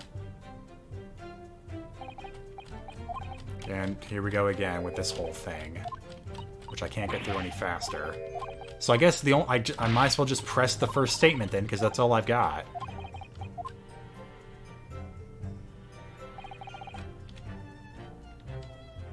Hold it! Yes, I think it was sometime after 10, wasn't it? Oh, yes, sir. That's right, sir. Yes, ever so cold it was. Freezing, in fact. And you had four passengers on board at the time, is that correct? Yes, that's right, sir. Not all traveling in the same parts of the bus. Bus, of course, though no. And there were no other passengers when the incident took place? No one alighted, for example? You're quite right with that, sir. No other passengers like that. No, none. So nobody fled the scene of the crime, then? I have to say, the boss insists on it running, he does, every evening, the last bus of the day. But I do wonder sometimes if it's altogether worthwhile. Yes, sorry to say. What do you mean by that? Well, with being so cold and everything, and only making 20 pence on the run, you see. Yes, I spend that much time on the pub just trying to warm up again. So he's drunk! I just can't believe it, sir. Can't believe it. Murder in my own bus. It's too awful to think about. I haven't been able to shake this cold ever since it happened. Oh my gosh, what voice did I give him?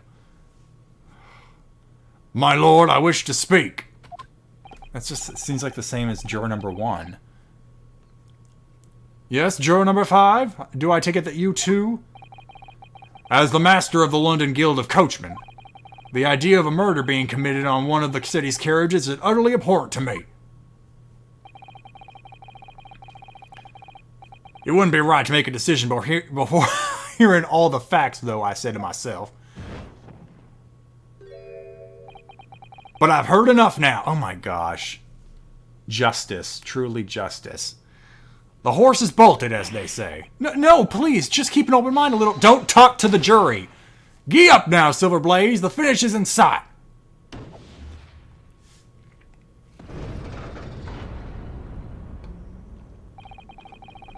Beppo's a long-standing member of the guild, and I trust what the man says. Then you shouldn't be on this jury at all. You know the witness.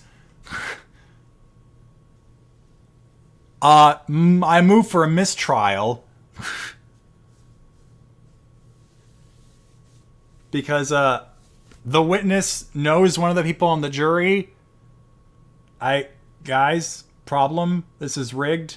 Oh, you don't care. Oh, thank you, sir. You're too kind, sir. Ugh, this is too unkind, sir. Which now means that 5 jurors agree to condemn this man.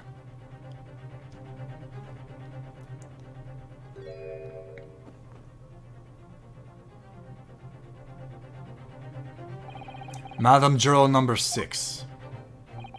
Yes, dear? What can I do for you? You have heard the testimonies of the witnesses in the stand. Oh yes, I certainly have. Still got my hearing, you know. There's so many voices I'm juggling now, I've lost track. Then pray tell, why are you still yet to pronounce your leaning? Well, dear, the thing is, I'm a creature of habit, me. I always go to the park at around this time of day and sit on the nice bench and get on with my knitting.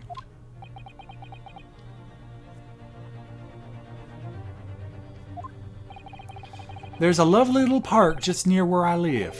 McGilded Park, it's called. The gentleman donated it to the city, you know. Put a smile on Londoner's face, he said. To put a smile on Londoner's face, he said. I just can't imagine such a fine young gentleman would have it in him to take another man's life. And then Zykes stands up. Your Honor, I move for a mistrial. This juror is clearly prejudiced. This is what voir dire's for, guys.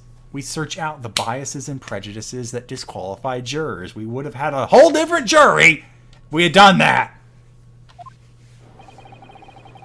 He's always doing fine. Oh, it's just the general audience now. Murmur, murmur, murmur. Oh, yeah, no, he's a good guy. He's right. He can't be a murderer. Oh, look at him standing there.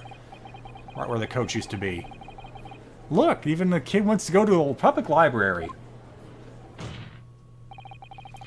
How many Londoners live with their heads in the clouds? Do you people not know? What kind of man Magnus McGilded really is? What kind of man is he? The philanthropist, Magnus McGilded, has enough wealth to purchase the entire city he claims to value so highly, but he hasn't, so... But where did all that wealth come from? Your client is a Shylock, sir, one with a very darkest of souls. What? Stone of the Crows? McGilded lends money at extraordinary rates of interest so his victims have no hope of repaying him. He is a payday balloon banker.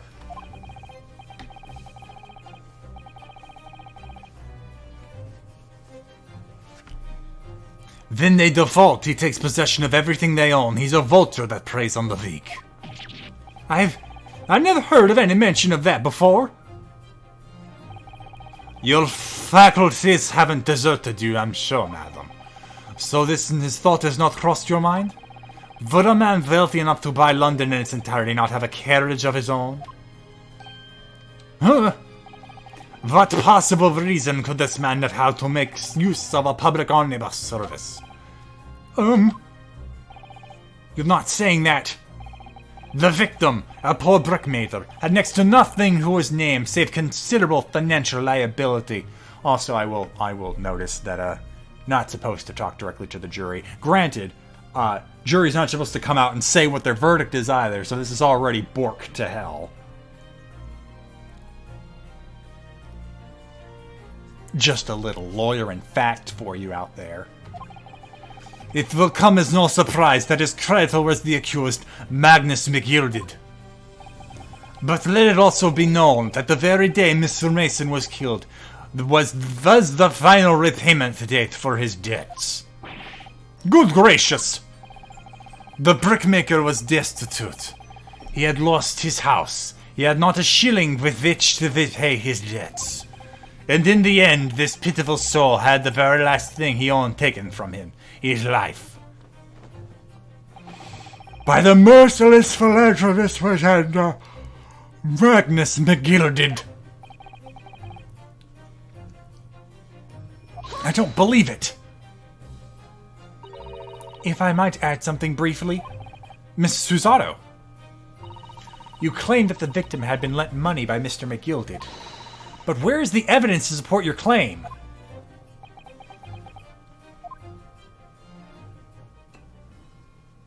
Where'd you get that bottle?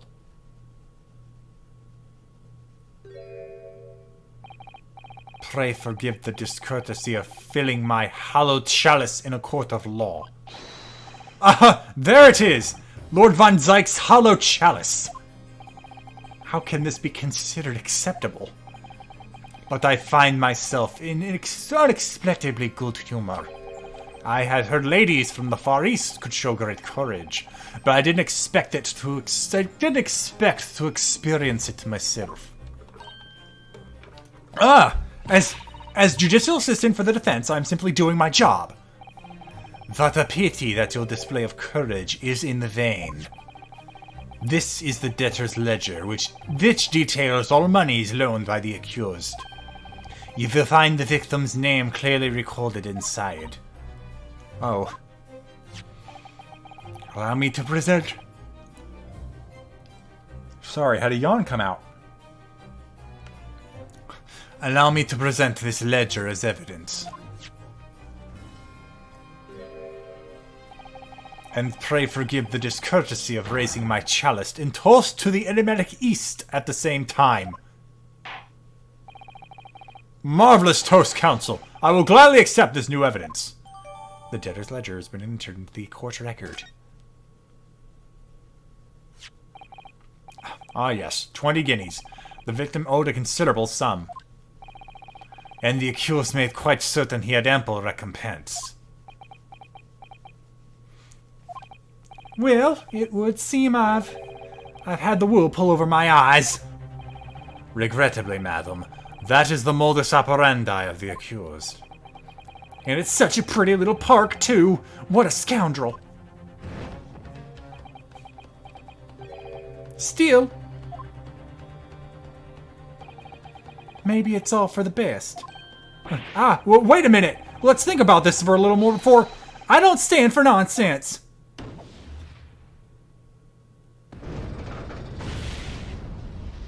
And we will now put Mr. McGinnis into the fire, roasting him alive.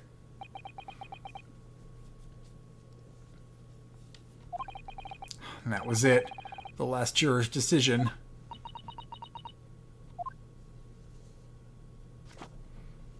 Wait, Your Honor, this is all horseshit.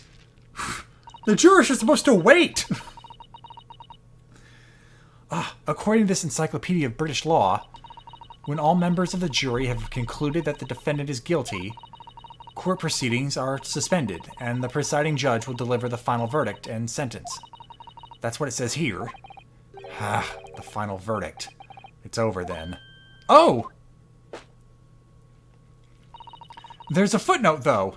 Always a footnote. Read your footnotes, people. A footnote? However, the defense...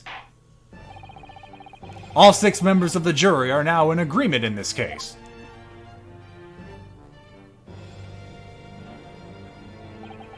Allow me to convey my respect for your swift and righteous decision. According to the laws of this country, I will now conclude the trial by delivering my final verdict. I trust there are no objections? Object! Object, Ryunosuke! It's all you do! Miss Susato, just tell me one thing. Oh, yes? You were in the middle of saying something before. The footnote in your Encyclopedia of British Law. However, the defense... What did it say next? Oh, yes, of course. One moment. When all members of the jury have concluded that the defendant is guilty, court proceedings are suspended, and the presiding judge will deliver the final verdict and sentence. Then the footnote says, however, the defense has the right to demand a summation examination of the jurors at this point. Are you kidding me? Before the final verdict? Why does I...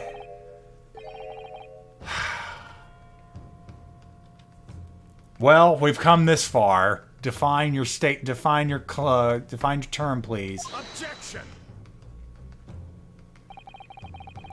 A summation examination?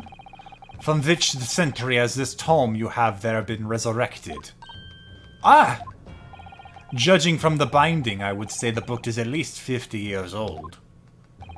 Any modern text on British law wouldn't give such an antiquated procedure a mention. It's a relic, long forgotten, and certainly no longer practiced. So you're out of luck. Oh. What even is it, Miss Susato? This so-called summation examination. Oh, one moment, and I'll read about it. You would demand the right to procedure before you even understand what it entails? I haven't demanded anything yet. I'm asking for it to be defined. Typical Nipponese. Good. Really racist. Alright, Mr. Naruhodo, I think I understand. It seems that under this procedure, we'll be able to appeal to the members of the jury. To do what exactly? Appeal to them to change their leaning and reverse their decisions. And it says here that, if successful, the proceedings of the trial must be resumed. Make them reverse their decisions? Yes, in times gone by, barristers would use a summation examination to attempt to influence the jury's decision. But that procedure became something of a formality with no practical benefit, really, so it rather fell out of use. I wonder why. Probably because you would use this to, influence the jury and corrupt their decision-making process. Which is why today, you just can't talk to the jury until the verdict's rendered. Oh no, sorry, game. You're go ahead, keep going. Because it was devoid of purpose. Duh. Changing just one member of the jury's mind would be hard enough, let alone several. No self-respecting defense barrister would even assert his right to try in this day and age. Still, I don't see any mention of the procedure actually being formally revoked. What are you suggesting? I'm suggesting that although it may be antiquated and largely forgotten, it isn't yet extinct. Wait, well, where are you looking? You only have the book that's 50 years old. If it was revoked between then and now, you wouldn't know.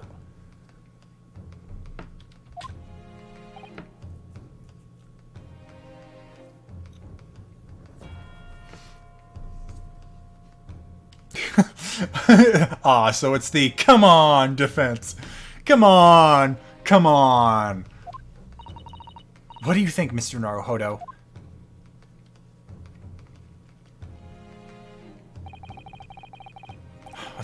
A summation examination. Our last possible option.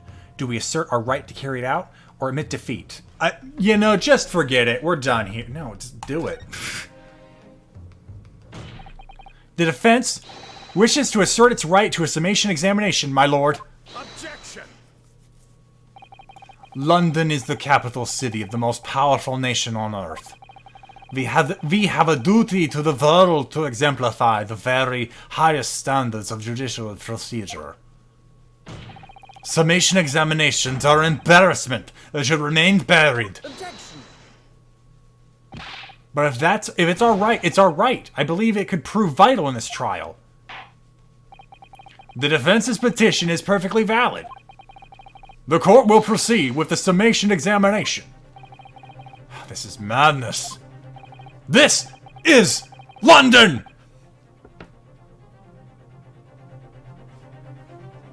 Foreman, are you and the remainder of the jury ready? Remainder? The rest of them. Eh? Well, I'm not, there was no mention of this in the letter I received, you see, so... All members of the jury will be asked to explain on what grounds they have reached the decision. On what grounds? You must all justify your decisions and explain why you believe the defendant to be guilty. Well, my lord, you're rather putting us on the spot. This is most irregular. No mention of this was made before. I don't really... I forgot what I gave this guy. I don't really hold... no, what was it? It's like, I'm thinking Lupin III. I don't really hold with all this justifying lark. That seems to have thrown the jurors off. It seems none of them experienced this before. Alright then, the summation examination. A defense procedure no practicing lawyer has attempted for years, is it? Well, just maybe. It might be the opportunity we've been looking for, to turn this trial around. So be it then. Ladies and gentlemen of the jury, the court hereby calls upon you to state the grounds on which you find the defendant, Magnus McGilda, guilty of this most serious crime.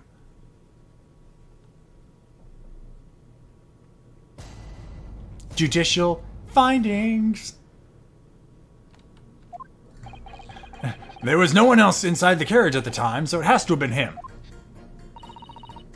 I trust the driver. He has an excellent memory, it seems. 4 passengers with fares totaling 20 pence. He stuck the chap next to him, just like this. Brazen, I must say. Absolutely brazen. I have simply typed and collated all the statements made thus far and drawn a logical conclusion. You can trust the guild. Fair fares is our motto. We haven't raised prices above 4 pence for years. The scoundrel... No. The scoundrel stabbing that poor man on the floor. It beggars belief. Okay, well, hold on. I can't present, so we're done.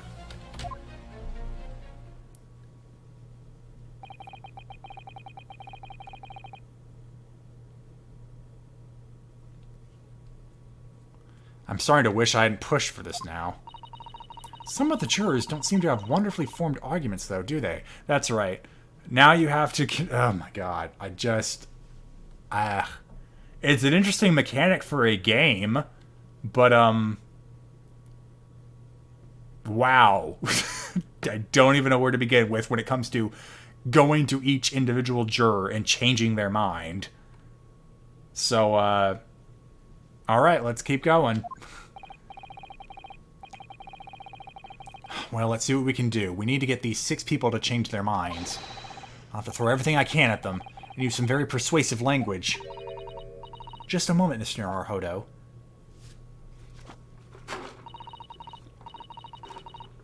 According to my book, that's not quite how it works. Oh? I thought I was going to have to thaw their icy minds with some heartwarming rhetoric about the defendant. Unfortunately, once the jurors have decided the defendant is guilty, they're unlikely to heed anything the defense says. But then, they've reached their conclusions by their own reasoning, you see. Your pleas will sound like excuses. In fact, it could recoil on you. The more you try to persuade them, the more entrenched they may become. Then what on earth am I supposed to do? Oh dear. I'm just citing what I've read about British law, Mr. Naruhodo. Right, I'm sorry. Do you have any ideas how to make this work, then? Well, it says here in the book, bring up evidence and make an argument based on that evidence.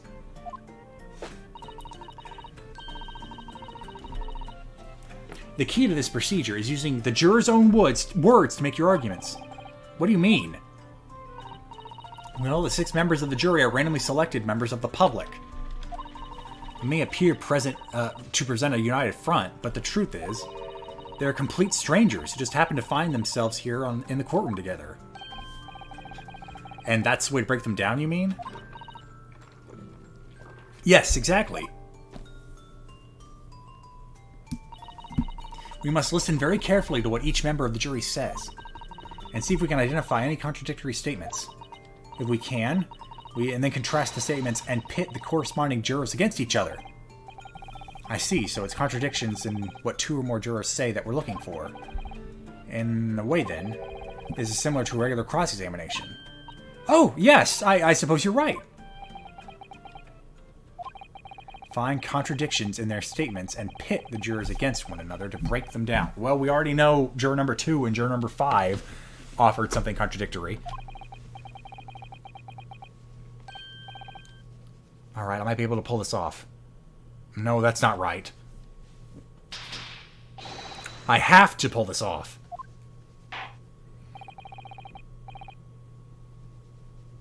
Can we start ho ho ho! Can we start proceedings, counsel? I might have to start every single phrase of the judge with ho ho ho, just to get back in the voice. I would ask you to take the stand for this. I'm expecting clear and concise rebuttal. Yes, my lord.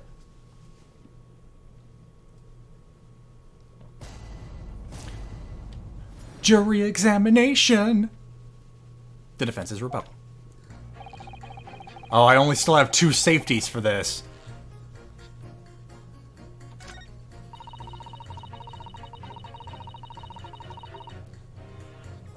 Fares totaling 20 pence.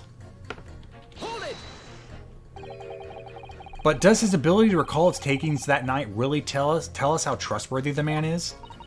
I manage all his lordship's cash affairs, so I'm fairly particular when it comes to accounts. I see. A single penny can mean the difference between life and death, after all, can't it? That's a saying in your country? My point is, the man who finds his figures is a man who minds his figures is a man you can trust. Those of us in service would swear to that, sir. Does that bench really need any more polishing? So if the good driver says that he saw Mr. McGilded in the act, I don't doubt him. The only task left to do today is disposing of the rubbish. Now wait a minute. One of the other jurors mentioned something about money, I think.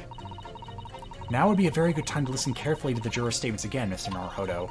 If you notice an inconsistency in what 2 different jurors are saying, I should expose it by pitting them against each other. Yes. Let's see if I can do just that. He stuck the chap next to him like this. Brazen, I say. Absolutely brazen. I just don't... I don't know why this voice isn't sticking. I've simply typed and collated all the statements made thus far and drawn the logical conclusion. You can trust the guild. Yeah. I'm pressing that. That's how much it costs to take an omnibus? To take the omnibus? That's right. As the guild master, I decided to set a policy for all drivers across the city. One fare, no matter which bus you take or how far you're going. We have to compete with the rise of the motor car, you see. As coachmen have to stand together. Motor cars, you say? Yes, and this murder on one of our buses is extremely damaging to our cause. It's beyond the pale. It'll lead to decline in passengers, you mark my word. And that's that rascal's fault. He has to pay. Is it a crime or his bus is more... Is it the crime or the buses he's more worried about? Anyway, every member of the guild is reliable and trustworthy. So if the driver says he saw him do it, that fellow in the dock is guilty of sin. Shit! Okay, yeah, so pit juror number 2 against juror number 5, and you have a fun time.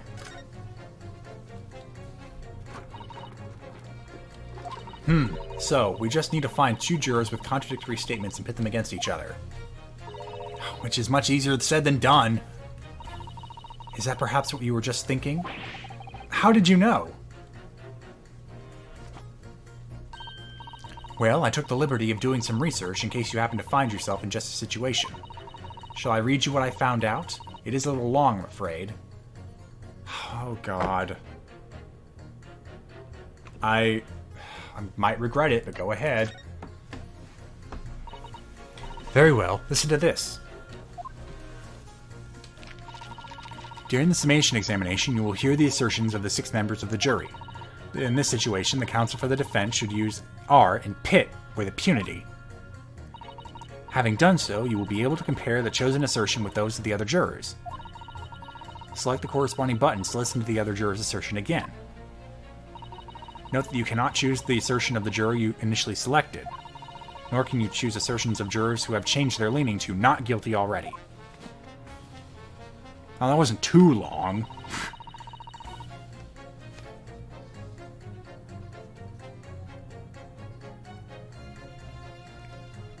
Once you've compared the various jurors' assertions, work out which 2 contradict each other, and then pit them together with R and pull them apart. Pull them apart, like pulled pork. I see. She wasn't joking when she said it was long. I just said it was short! The first step is to listen very carefully to what each individual juror has to say. Then I'm sure you'll start to see which ones might not agree with each other. Alright then. Let's get this right now, so I never have to listen to that long and boring explanation again. That's right, the motivation to be lazy is the driving force in human innovation. That's the spirit! Okay, yeah, so go to number 2. Pit. And I'll pit it with him.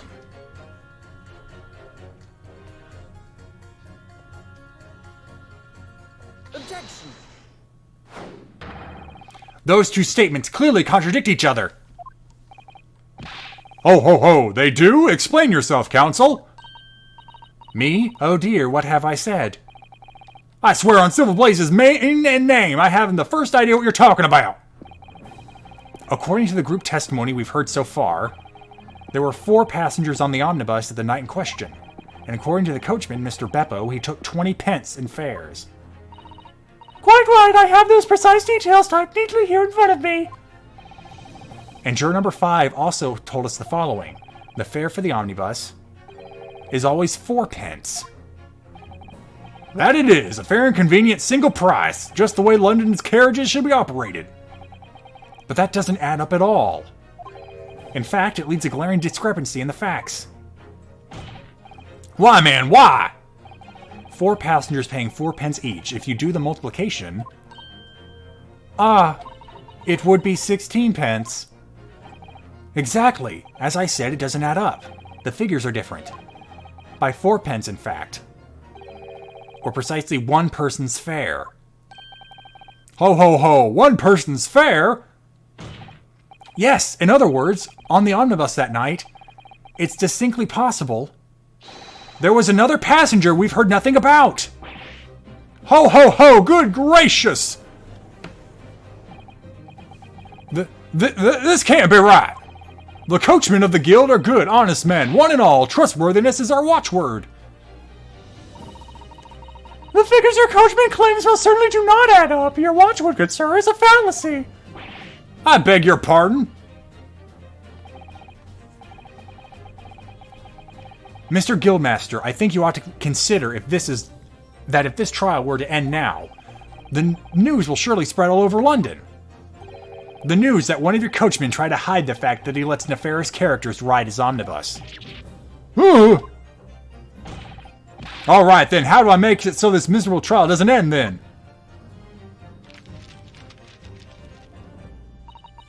Well, according to my book here, you simply launch a ball of fire into the innocent side of the set of the scales.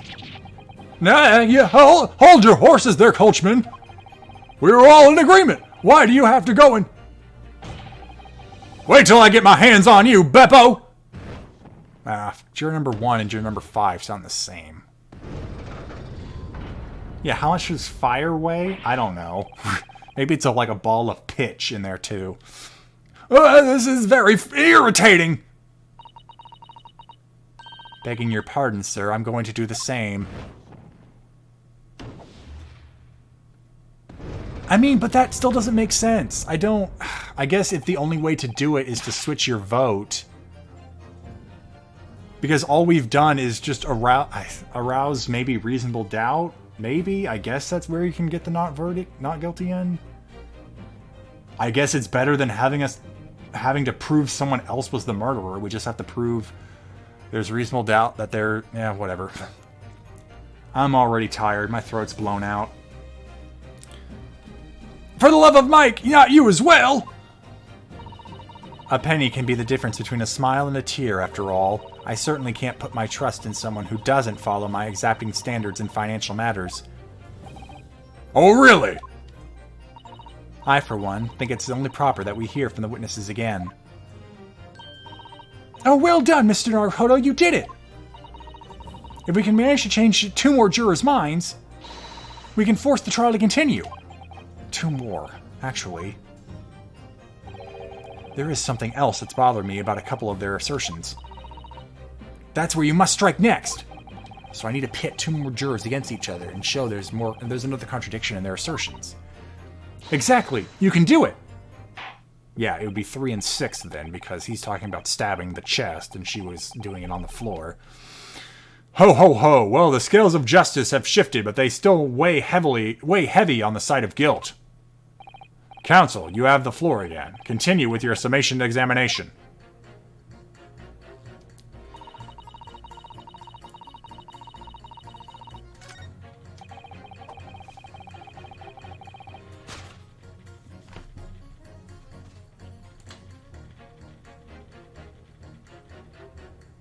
Yeah, next to him on the floor. There you go. Objection! Those 2 statements are completely contradictory. Ho ho ho, what? Explain yourself, counsel, post haste. Oh dearie me, I was only knitting a jumper for my other half. What's all this claptrap? What does contradictory even mean, I ask you? We've heard from more than one witness that they allegedly saw the actual moment when the defendant stabbed the victim. Now, out of curiosity, juror number 3... What? Can't you see I'm busy here? How would you say the defendant stabbed the victim? What sort of motion was it? Ha! Want to test me, do you? It was like this. Stuck the fellow next to him without even getting up, just like the prim banker said. Yes, that was Mr. Fairplay's testimony. Quite true. Now then, juror number 6. Oh, is that me, is it? What can I do you for, young man? How would you say the defendant stabbed the victim, madam? Oh, well, dear, as far as I understand it, it was like this. He stabbed the poor man after he collapsed on the floor. The coachman said so. Now don't move. Take a look at these 2 jurors. He stuck the fellow next to him without even getting up. And he stabbed the poor man after he collapsed on the floor. Well, I never. They're stabbing in totally different directions. What? Bless my stitches, what a muddle. What this tells us is that there's a strong possibility one of the witnesses isn't telling the truth. Oh, but why? Why in dickens would they lie? I don't know that yet, but what I do know is that the trial ends at this point. We may never find out. We may never know the real truth. Ladies and gentlemen of the jury, can you really let that happen in all good conscience? Lies, you say? Oh, dearie me. I can't abide people telling lies.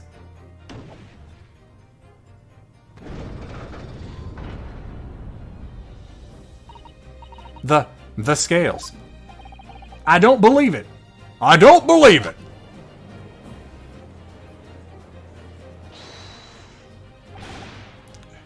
Wait! Now hear this, my fellow jurors. I warn you, you cannot listen to this man. Again, I'm making juror number 1 sound like juror number 5. Huh. Hold on. Let me get my jowls going. Mr. Eastland plays. Thank you for the raid. I'm getting my jowls ready. Hold on. Look at him in his black suit. He's clearly some devious Eastern sorcerer using magic on us all. If I could use magic, do you really think I'll be putting myself through all this? Answer me this, Dark Jinx. Huh? Me? What exactly is the problem?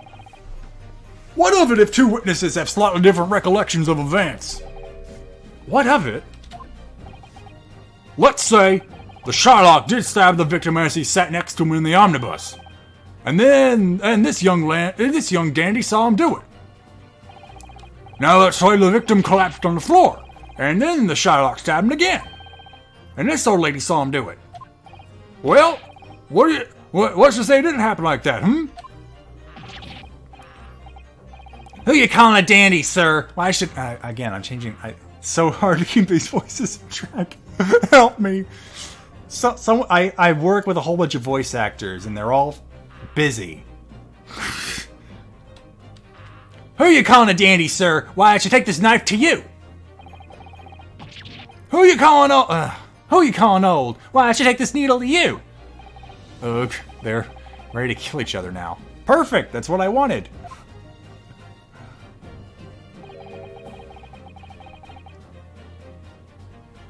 But could the foreman of the jury be right? Did the 2 witnesses see 2 different moments of the same crime? He only had 1 wound, out of the question.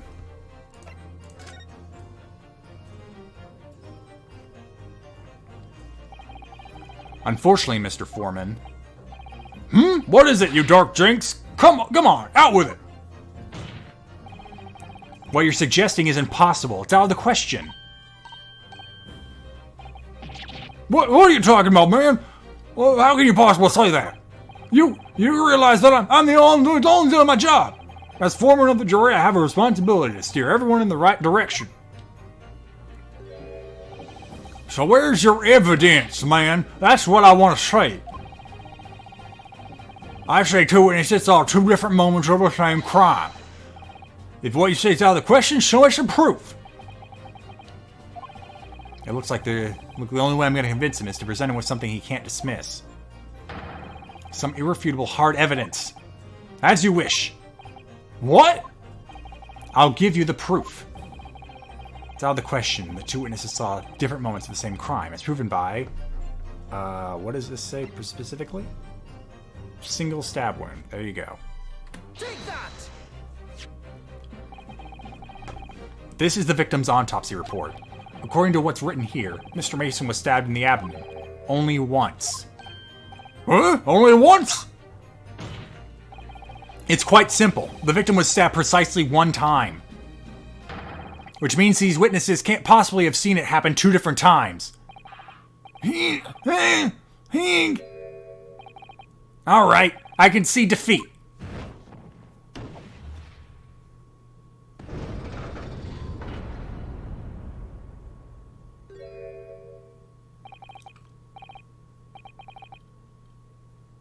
Wait, that means 4 jurors are now leaning not guilty. We've done it, Mr. Naruhodo. We've won!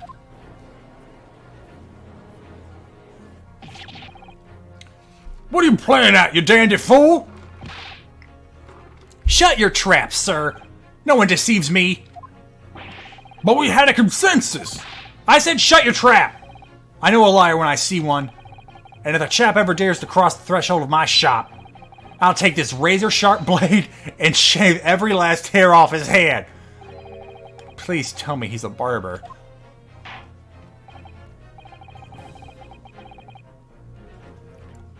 Ho, ho, ho. Well, in a quite remarkable turn of events, the defense's summation examination has flipped the balance of the scales of justice.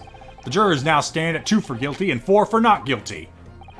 Accordingly, there is no longer a large enough majority for among the jury and for me to adjudicate. And the trial must continue. Ho, ho, ho. I hereby ask the defense, prosecution, and witnesses to return to their places. And I call upon all of you to continue to pursue the truth. Or there will be no Christmas. So, Lord Von Zykes, continue to substantiate the case for the prosecution, if you please. I need to get good and crunk.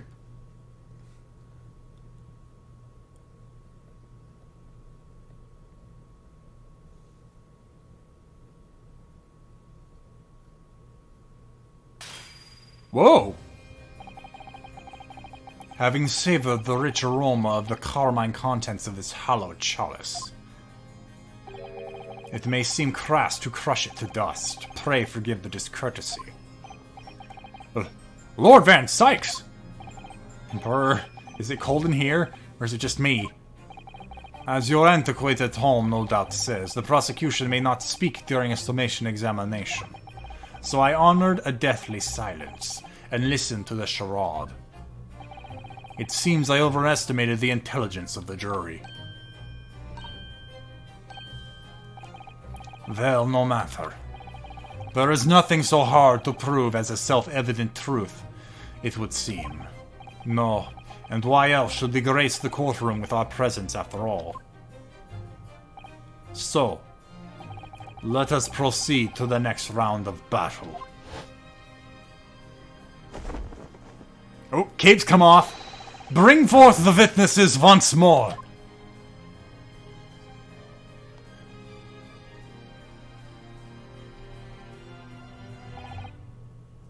Witnesses! I trust you heard the summation examination we have just had to endure. Oh, yeah. Yes, sir, I did, sir. Of course I heard it. Oh, yes, sir, I heard it.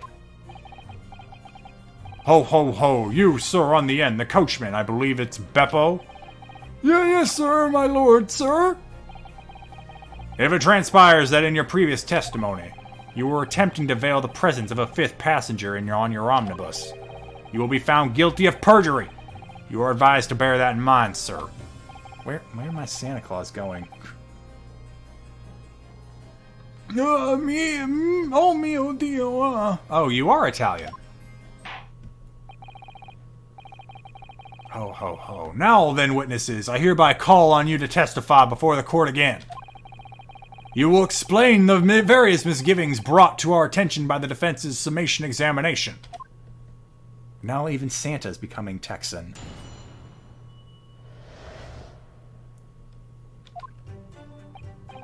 I only carried 4 passengers that night, I swear, but, Well, I, for one, was told I had to pay 5 pence for the bus.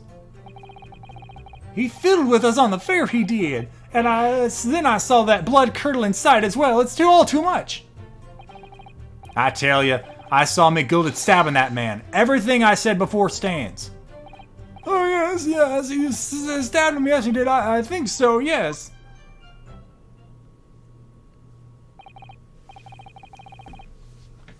Ugh, give me a to be continued, please. I need a break. So many voices.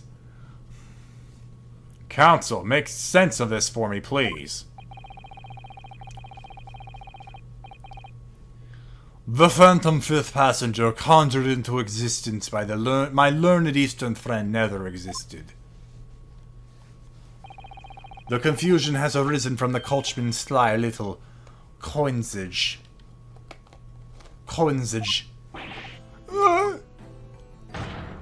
Beppo, explain yourself! I'm terribly sorry, Guildmaster. The guild's fare is 4 pence across the board. You know that. Am I to understand that you've been overcharging our passengers by a penny a fare? It's so cold, and the last run of the day is always half empty.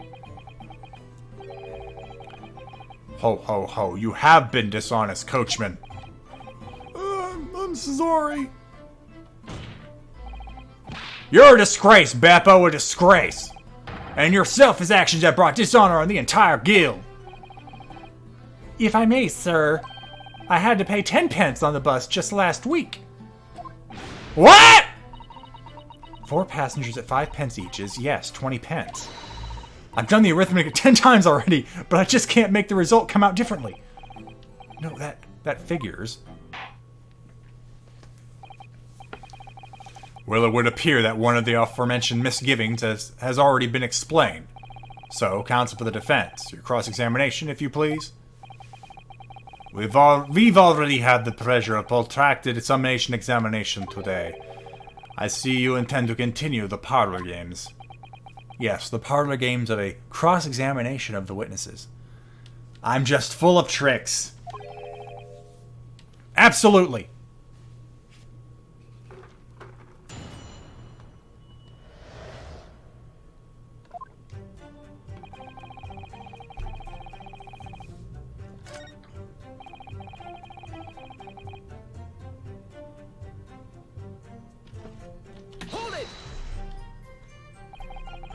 Does that mean everyone on board that night paid 5 pence instead of 4?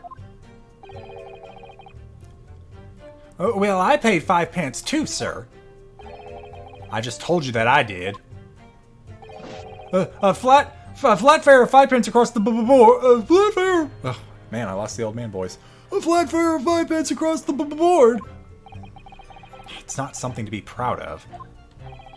The so-called discrepancy my learned friend identified was nothing of the sort. Much like this, the phantom killer you so desperately needed, it's gone, dead and buried.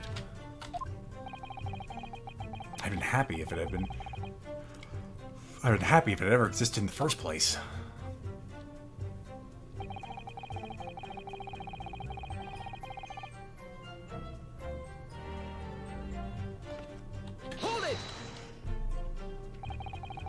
This blood-curdling sight, you mean the murder, I presume?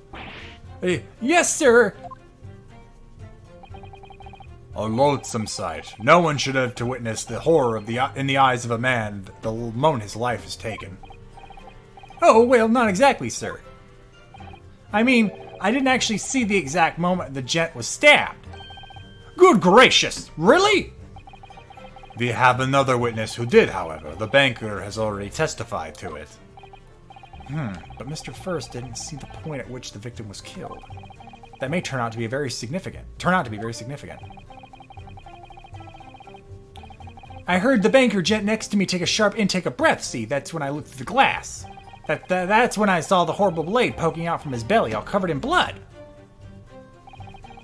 Every time I see a knife now, I can't help screaming, even when I'm eating.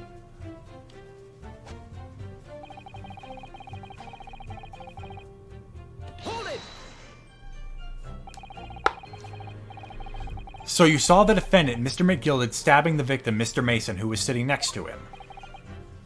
That's what I said, isn't it? It was bothering me before, this was. For just a brief moment, he hesitated before answering the question. Anyway, there was only 2 of them inside the carriage, wasn't there? There's been much talk of a 5th passenger, but as of yet, 0 evidence. And what do we all waste this time for, eh? It's black and white. The man's guilty. Something about Mr. Fairplay's testimony just jars with me. I wish I could work out what it was.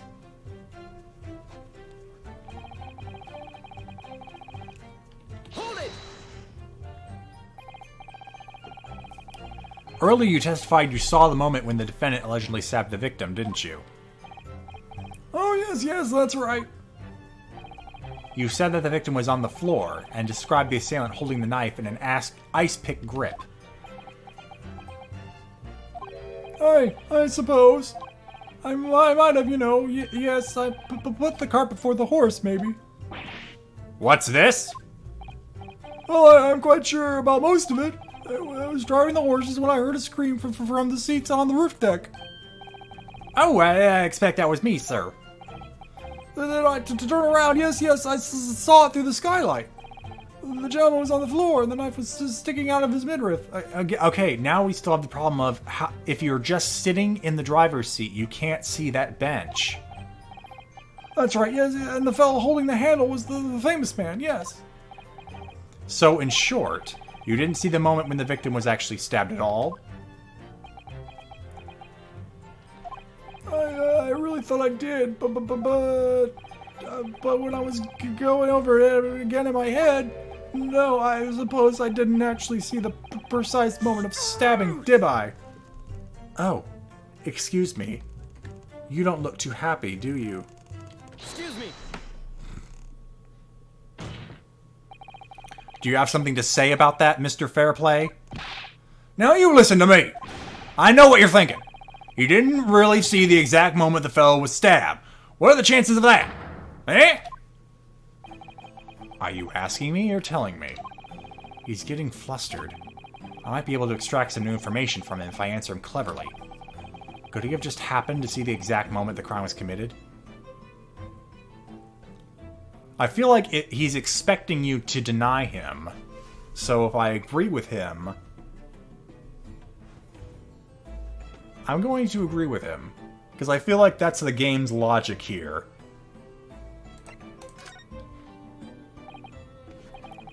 Well, I suppose some days are like that. Sooner or later, you'll see something you wish you hadn't. If you're always peeping through a skylight on top of an omnibus. Peeping? I'm a respectable city banker, I'll have you know. And I know what I saw. I remember it's clear as Ballarat Day. I actually don't know what that is. It was a grim scene, I don't mind telling you.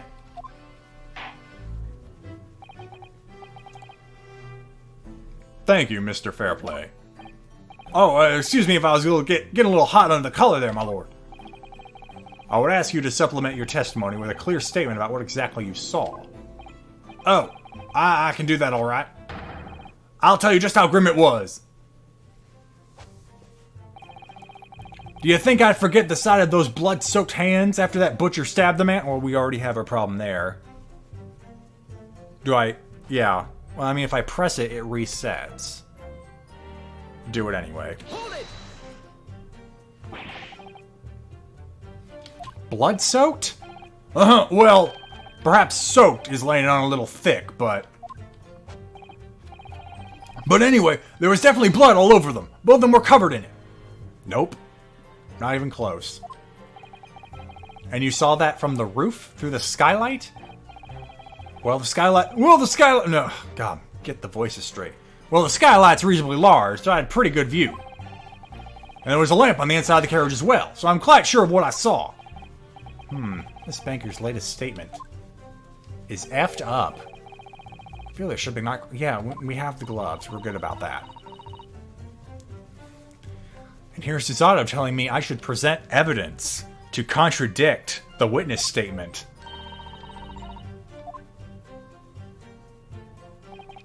Not long ago, this trial very nearly came to an end. Somehow, we've managed to keep our chances alive here.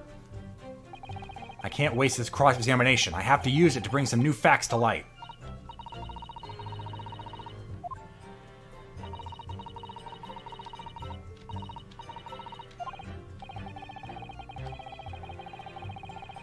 Is that the game telling me that I shouldn't be afraid that to press?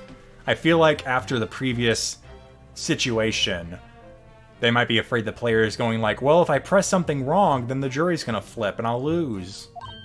I don't know. Okay. Yeah, no, I got that much. Yeah, no, we already did that. Which we already did. So we just need to get that last statement going again and using the glove as the proof. Yep.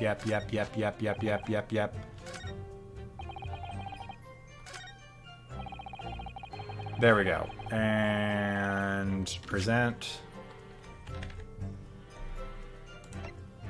gloves. Objection. Blood-soaked hands?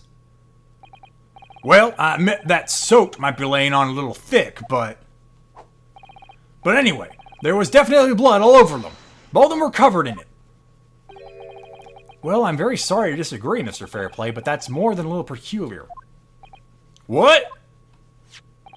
Here are the gloves worn by the defendant, Mr. McGilded, on the night in question. Oh, yeah, right.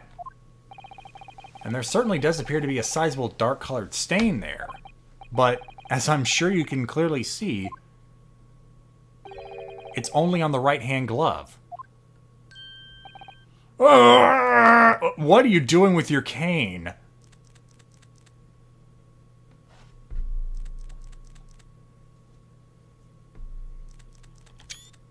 Cap that.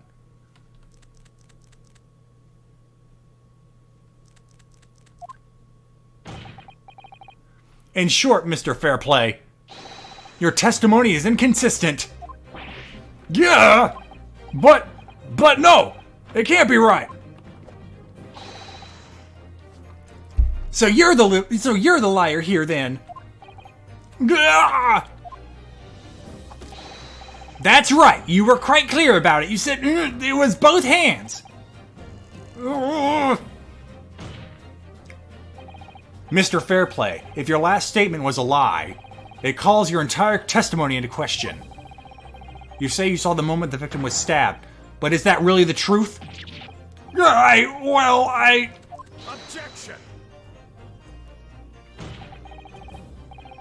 It was a simple mistake. You can't justify accusing this man of lying. I mean, I can, and I did. Yes, it wasn't both hands. It was only one. But the fact remains. The victim's blood was on the accused. Objection! No, Mr. Fairplay categorically stated that he saw blood all over both hands, which means there's a strong possibility that this witness was deliberately trying to mislead the court. Yeah! Why? I'm a silly banker, for pity's sake. My word should be the gold standard. I'm a gentleman, not some gutter snot. Upstanding members of society don't prevaricate. He's claiming to have no reason to lie. But is that really the case? Mr. Naruhodo, if we had some evidence to explain Mr. Fairplay might be lying, it could turn the tide in this trial completely. Wait, hold on. I never did look at that ledger, did I?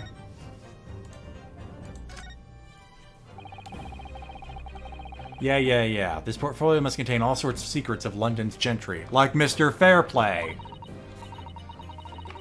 Oh dear, do you really think we ought to look inside? Well, it's not as though we know any of London's gentry personally, is it? Apart from our great detective friend, perhaps.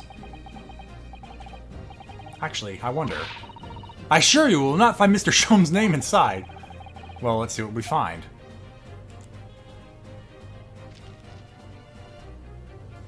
Well, this is quite legible. I see it's written in squiggly English.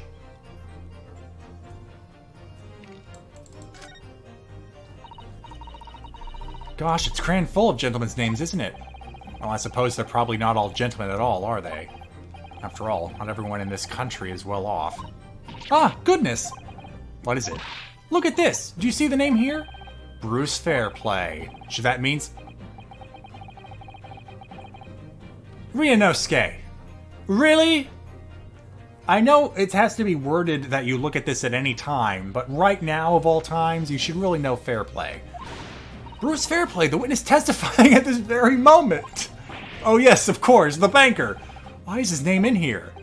Ah, he borrowed 20 guineas, did he? Look, the repayment date is fast approaching. It's possible that this is just a coincidence, of course, but this could be very useful information. There we go.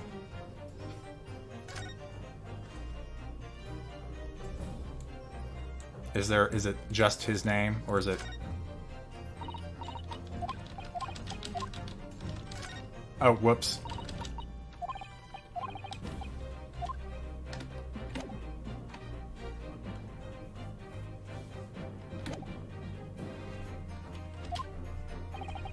Something to show this man has compelling reason to lie in his testimony.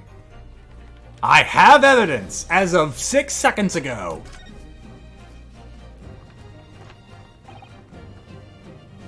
My lord, Ho ho ho, yes, counsel? The defense is ready to present evidence. By Jove, are you sure? Yes, evidence that will clearly demonstrate why Mr. Fairplay had reason to lie in his testimony. Grrr! Ho ho ho, very well. I hereby call on the defense to present its evidence. The evidence that demonstrates a motive for the witness's alleged deception to the court. Of the court. That one. No, don't open it. Just present it. Take that!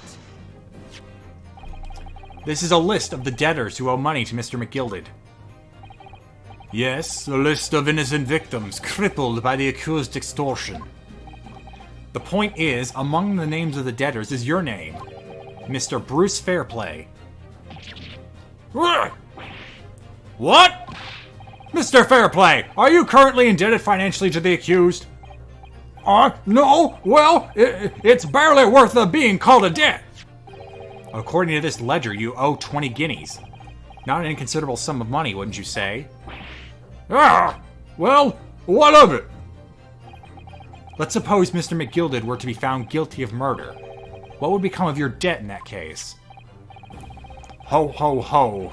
These documents state that the loan agreement is forged between two individual parties. Therefore, were the creditor, the defendant here, to be sentenced to a capital punishment, all outstanding debts which were owed to him would be annulled. They would cease to exist. Cease to exist? Mr. Fairplay, is it not the case that you claimed in your testimony to have seen something you never in fact saw, in a devious attempt to annul your debt of 20 guineas to the defendant? Is that a question or a statement? There was only an exclamation point. I feel like it should have been both.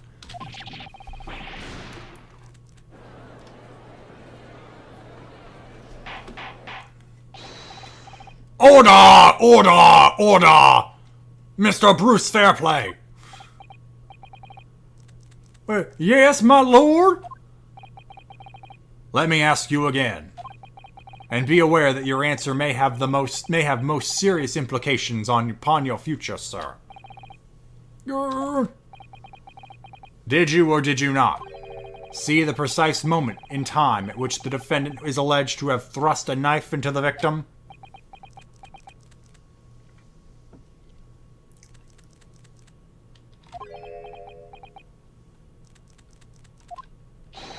Your silence speaks volumes.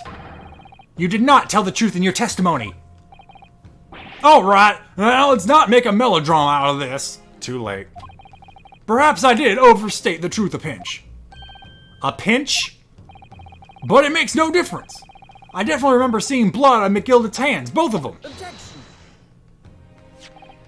And yet, only one of the defendant's gloves, which we have here as evidence, is stained. So you keep saying?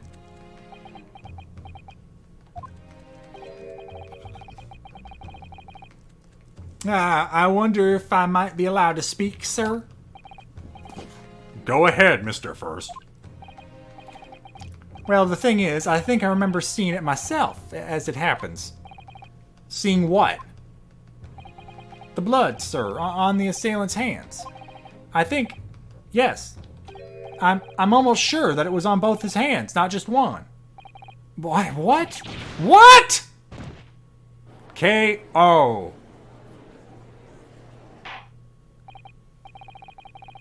It would appear that we're going to need further testimony from all you witnesses. At this time, I would like to know precisely what you did and what you did not see. Do I make myself perfectly clear? You all get coal for Christmas. Yes! Mr. Naruhodo, this is good news. The course of the trial seems to have shifted slightly at last. Yes. I might finally have a chance to turn things around here.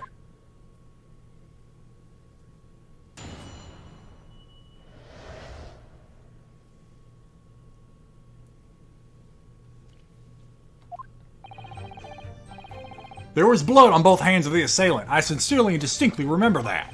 However, I suppose you might say that I did not see the exact moment the stabbing transpired, if that matters.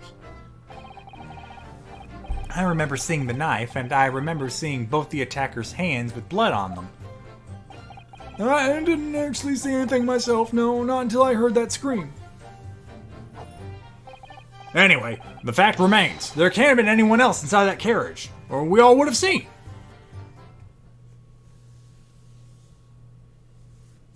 Ho, ho, ho, ho, ho, ho, ho, ho. Well, lo and behold, in truth of fact, not one of you witnesses to the crucial moment the crime was not one of you was witness to the crucial moment the crime was perpetrated. I apologize, my lord, but honestly, there was no one else inside the carriage, and the man's hands were covered in blood. That ain't much incriminating evidence is tantamount to saying we saw the man do it. That's really not what testimony is about. Let us examine the interior of the omnibus once more. The victim's fresh blood is clearly visible on the seat. Blood. Corroborating the witness accounts. In other words, there is no substantial nor significant change in the facts of the case.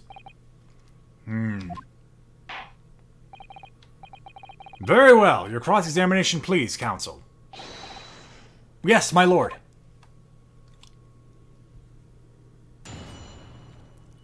Oh, man, when are we going to get a to be continued? We're almost 3 hours in. Oof. Just out of curiosity, if this... Would it be reasonable to say this whole episode takes about 6 hours to finish? You don't tell me what happens next. I just want to kind of get a ballpark I'm not doing another 6-hour stream. I got too much to do this week. 12-hour stream? Never. You're not sure if this episode has a to be continued? I think it appears... Oh, man. You aren't good witnesses, guys. Okay, well, I have to go to the bathroom, so sadly we're just going to have to deal with Fair Play staring us all in the eye.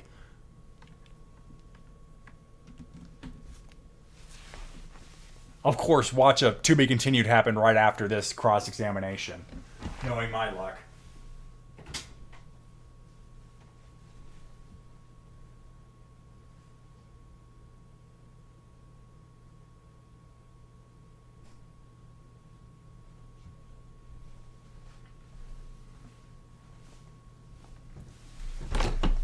It's fun when there's no music, isn't there?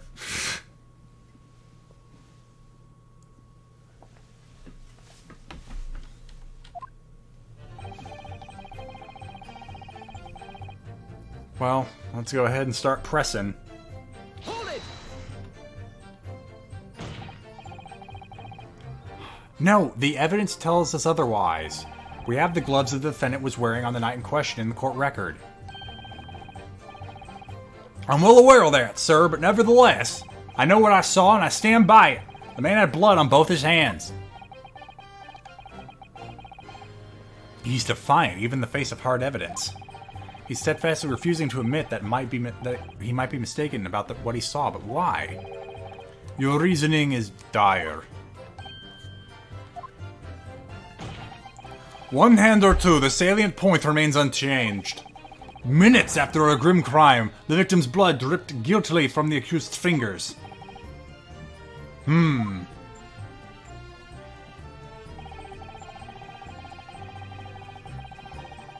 know what? Yeah, let's go ahead and take another look inside our lovely coach here.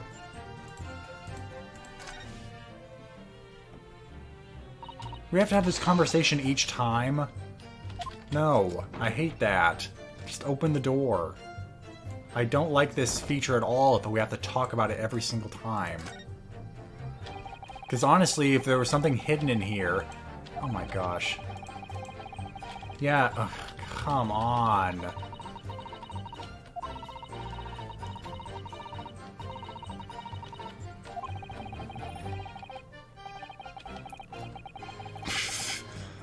And a slight little dig on women's clothing. What fun. Oh my gosh. Right there, the handle.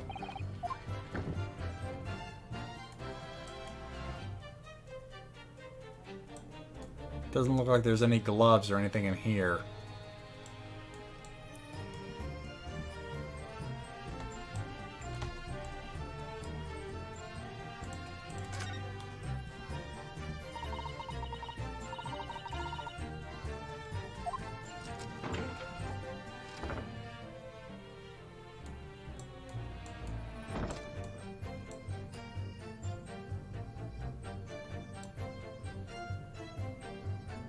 I think I'll know what I'll name my great-great-great-grandchild.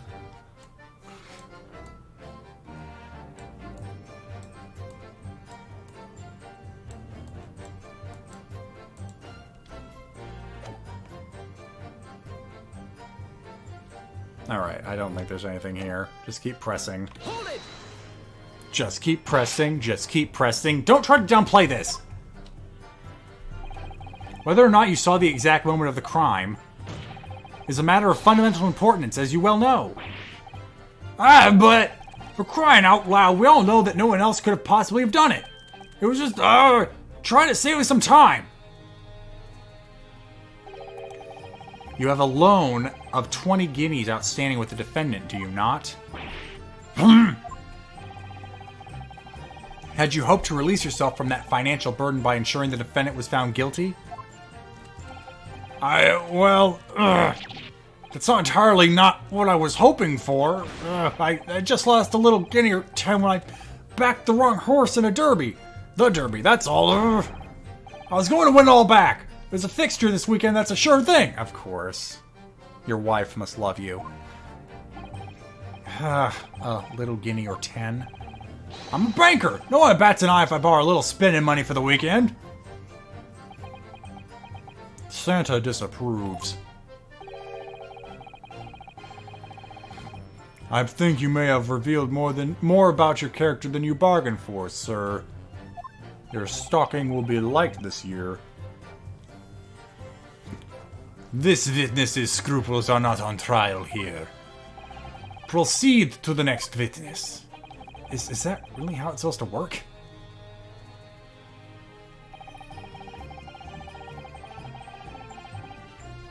Hold it! You definitely saw that too? Blood on both hands? Yes, sir. I mean, I know what you're going to say. Only one of Mr. McGilded's gloves has any sign of blood on it. That's right. But the thing is, as far as I remember, sir, when I looked down and saw Mr. McGilded sitting beside the other fellow, I don't believe he was wearing any gloves, sir. He wasn't wearing these gloves?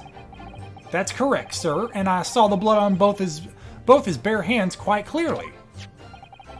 Is it true that the dark-colored stain on the dark leather gloves wouldn't be... It's true that the dark-colored stain on the dark leather gloves would have been easy to see. I should point out that the police officer who apprehended the accused on the night in question reported that there was no trace of blood on Mr. McGilded's gloved hands. There wasn't blood on his hands? This is puzzling indeed. This must be significant somehow, I'm sure of it.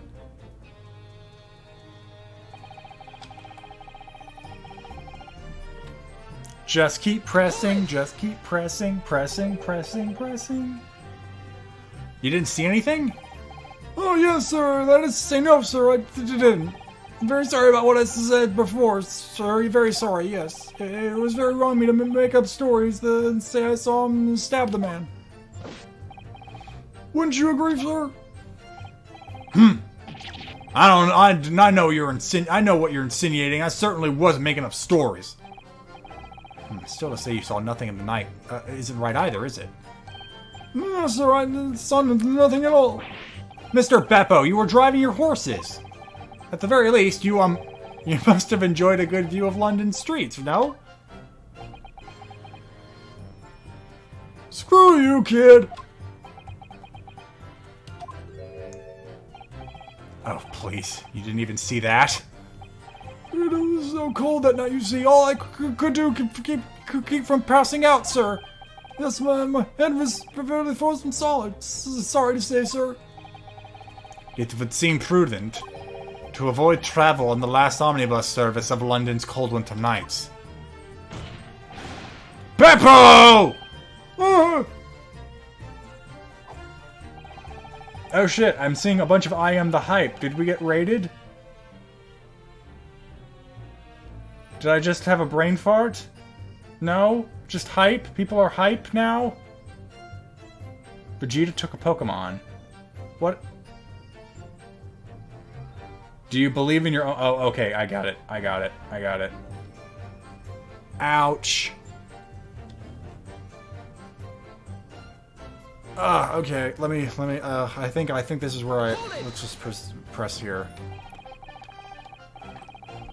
And everything you saw, the incident was through the skylight of the roof of the omnibus? That's right, it was fairly cold that night, but the glass wasn't frosted over. Oh yes, I remember I was shivering, it was so bitter. Which rather begs the question of why the pair of you were sitting on the roof deck in the first place. Well, I don't know about this young fellow, but I couldn't enter the cabin. Oh, why not? It was locked from the inside. I tried knocking, but no one opened the door. It was locked? That's right, and it was public bus service, for pity's sake. That's not what I call fair play. Yes, I had exactly the same experience. I tried knocking, but the gent inside just gestured at me to clear off. So I had no choice but to climb up to the roof deck and look down longingly into the warm cabin below. Well, I can assure you, I wasn't just looking down, I was glaring long and hard. That's precisely why I can tell you with absolute confidence that if there was anyone else at all in that cabin, I would have noticed.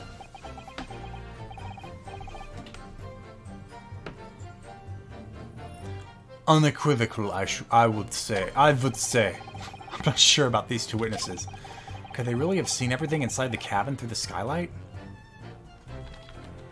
If they were sitting in the back bench, no.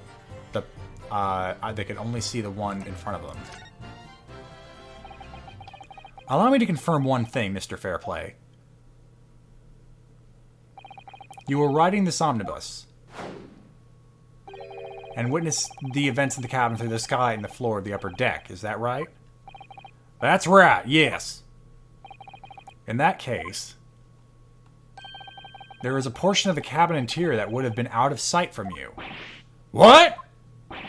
By golly, really? Obviously, at this stage, we can't say for sure. But the possibility cannot be denied that at the time of the incident, there could have been another passenger in the enclosed cabin of the omnibus. Objection! Enough hypothetical meandering, my nipple-knees friend. The prosecution demands that you substantiate your claims. After all, the scene of the crime is here, in the flesh. Ho ho ho! Ho ho ho! Very well, I will uphold the prosecution's demand! Ouch! My neck. You will identify the area of the cross-sectional plan of the omnibus. Where exactly in the omnibus are you suggesting that present? Okay.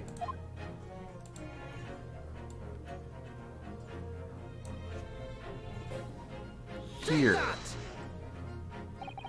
Both rows of seat on the roof face in the direction of travel, whereas the seats in the enclosed cabin face each other, which means the visible part of the cabin, which passengers on the roof deck can see through the skylight, is as I've drawn here, unless they lean forward. Ah! That's right, my lord. As you can see, the seat opposite on the one... Remember when I pointed this out when this case started? About 2 hours ago? I'm exhausted.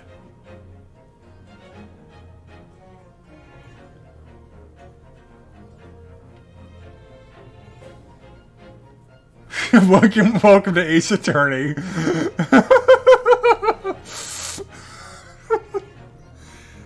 I should know better.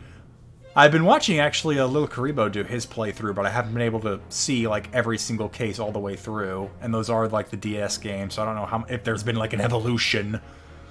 Anyway, the seat opposite the one on which the victim and his attacker were sitting is obscured from view. In other words, if someone had been sitting on that seat, it's quite possible these witnesses would have been completely unaware of it. Yeah! Objection!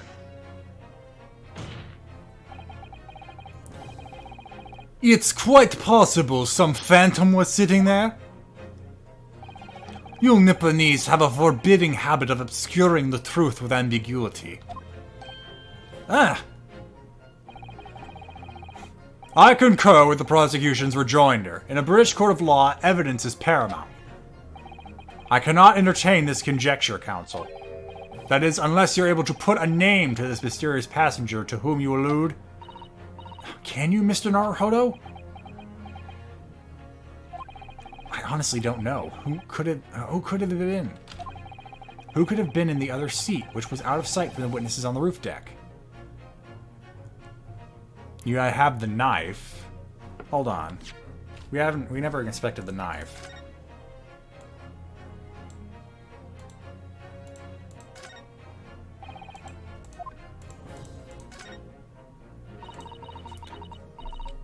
That part is the sheath, isn't it?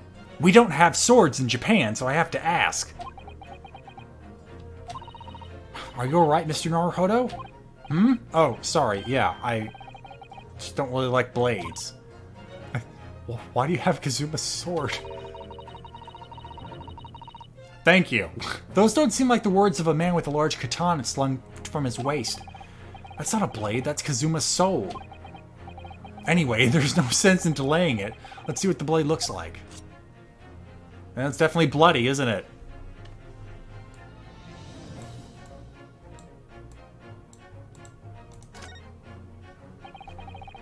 An ornate letter M. Undeniably Mr. Magnus McGillard's initial. And it's beautifully gilded, too. Must be very valuable, I should think. Ah! What is it? Look at this M. You turn it upside down, it becomes a W. This could change everything! A W? Yes, this is one of those, you know, turnabout cases. I'm sure of it. I'm afraid I don't know at all. But what am I sure of is that this is an M. Oh. My idea was quickly quashed.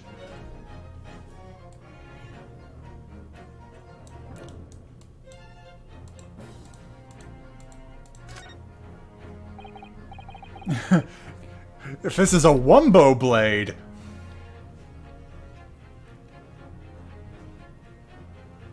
Ugh, that looks like a lot of blood. It surely is blood, the victims.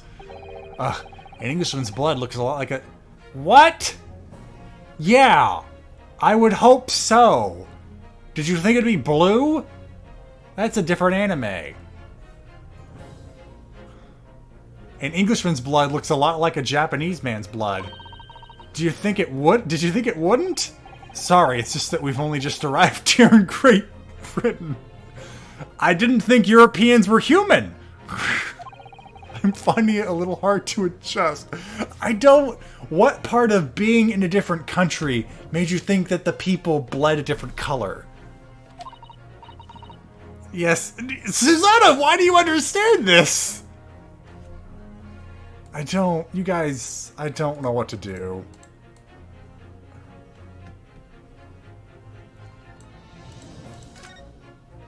Okay, yeah. No, turn that off. I don't want the autoplay on. Okay, so I'm gonna go for broke and don't. I have an inkling. I understand, my lord. The defense would like to put forward a name.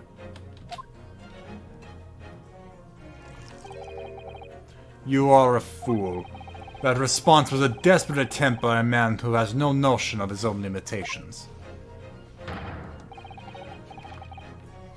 A toast to hard lessons not yet learnt.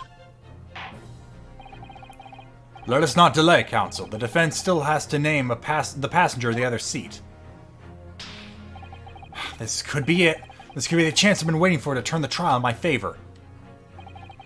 On that night, on the night of the murder, the person occupying the seat in the omnibus cabin that scared from his view was... Susanoo Mikotoba! Just turns to his side. J'accuse!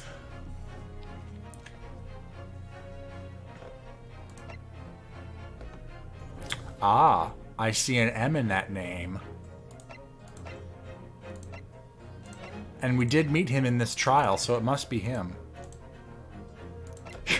Oh, this will go over great. Yeah, the guy who did the murder was the Chief Justice.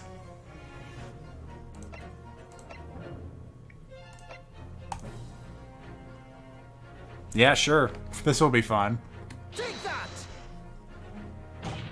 Yes, concealed in the blind spot of the cabin that night was none other than this unexpected passenger. Whatever so-called logic used to arrive in that conclusion, it matters not. Because your answer has made one thing abundantly clear. The real blind spot is inside your head, and it would appear to be unusually large. Damn, that would have been fun. Mr. Naruhodo, our task here is to defend Mr. McGilded, and we are working on the assumption that he is innocent of this crime. Yeah, of course. Why? It must mean, then, that there was someone else inside the What? Oh, of course. So the two people sitting inside the cabin that witness saw through the skylight that night. They were the victim and the real culprit.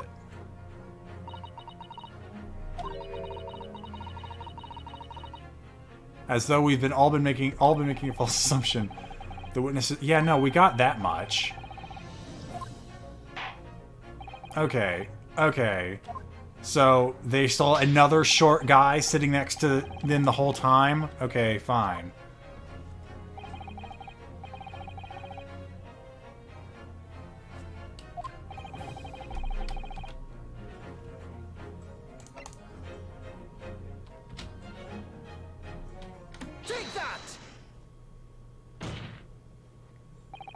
The passenger in the enclosed cabin that the witnesses on the roof deck failed to see has to have been Mr. Magnus McGilded. Huh? Mr. McGilded? What are you talking about, counsel? That's the name of the defendant. Objection! Shit! If I desecrate this chamber by smashing my hollow chalice, do forgive the discourtesy. Lord Van Zykes! People talk of those tiny island nations in the Far East as having a learning and culture of their own. But I see they use the terms ill-advisedly. What are you trying to say? Let me explain in terms that even a student of an artless backwater such as yourself may understand. When the bloody scene unfolded, the victim and his assailant were sitting side by side. Young boy. Ugh. Yeah, no, he just went full Dracula right there. What is the defendant? A miserable pile of secrets. Ugh. When the bloody scene unfolded, the victim and his assailant were sitting side by side. Multiple witnesses have attested to the fact. It's the very premise on which this case was built. But that premise may be wrong. What? If the victim really was sitting beside Mr. McGilded, it creates an inconsistency that can't be reconciled in any way. What inconsistency, counsel? The defendant's gloves, my lord. Hmm? Both witnesses made the same testimony. They claimed that there was blood on both hands of the person sitting next to the victim. Objection! Yet we know the truth to be otherwise. Only one glove bears the gore that remains. You don't have to keep objecting to this. The point is, even if in the face of this irrefutable evidence, both witnesses have maintained their stance. Yes, their testimony remains unchanged. Exactly. They both adamantly swear that they clearly remember seeing blood on both hands of the assailant. In short, their memory of events is correct, and their testimony reveals the truth. Huh? It was somebody else sitting beside the victim that night, a third party we have yet to identify. And the victim's blood was on that passenger's hand, both of them. Objection! And who was this third party? Obviously, the true culprit. Extraordinary!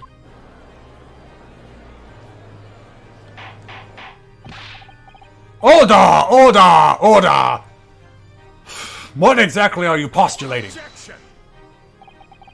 The defense's postulation is just that, nothing more than conjecture. The witnesses have clearly stated that they saw the accused. But when elaborating on his testimony, Mr. Fairplay said the two of them were wearing hats and I couldn't exactly make out their faces. Yes. The tops of their heads were obscured by the roof. I could see the rest of them, though. Yes, that's right. Both gents were most certainly hatted. Hatters do not tend to notice such things. Hatters do tend to notice such things, sir.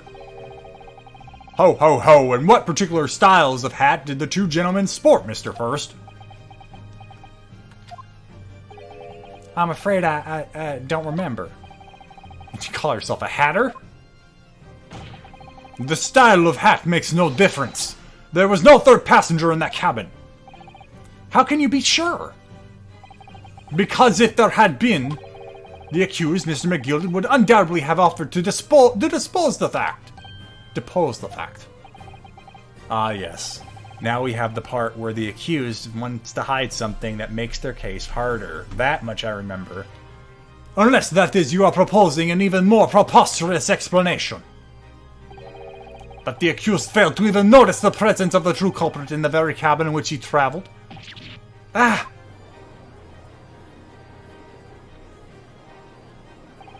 He's right. If there was another person traveling in the enclosed cabin of the omnibus, it's inconceivable that Mr. McGilded would have been unaware of it. Order! There is clearly a simple solution to this problem. Bring the accused Mr. McGilded to the stand? Well, what do you say, counsel? The prosecution objects, my lord. On what grounds? As a suspect, he will have already made a full statement to the police. But what if there's some reason why he's unable to speak freely? Magnus McGilded is no uneducated ruffian. Huh? If it indeed turns out that the man had been withholding information, you can be sure it will have been a most deliberate act. Counsel for the defense, what is your opinion? My lord, should we ask Mr. McGilded to testify or not? Well, clearly we've already got, like, friggin' Mr. Fairplay's testimony was a deliberate misleading, so let's go ahead and do it. Also, fun thing, even though I'm doing it here, you really don't want to bring the defendant on the stand. There's a lot of protections put in place that essentially the confines of where the prosecution can ask questions. But when you have the defendant testify, you open a lot of doors that are otherwise kept closed by the rules of evidence. So you're really opening the door for the prosecution in their cross-examination to go, there are a lot of problems here. Yeah, and of course they have their, at least in the United States, they have their, sorry, brain just exploded, Fifth Amendment protection to not self-incriminate. Which is why they're not required to get on the stand.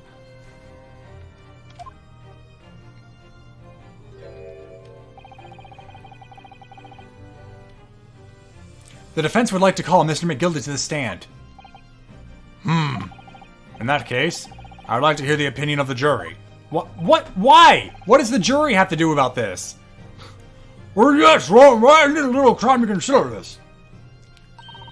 If you ask me, I think we should hear what Mr. McGilded has to say. Get the man out here, I say! It would be utterly illogical not to hear his testimony. When something needs doing, get it done. That's how I run things in the guild. Hearing what the patron of my favorite little park has to say, oh yes, that would be lovely. Yes, the jury says the man must be heard.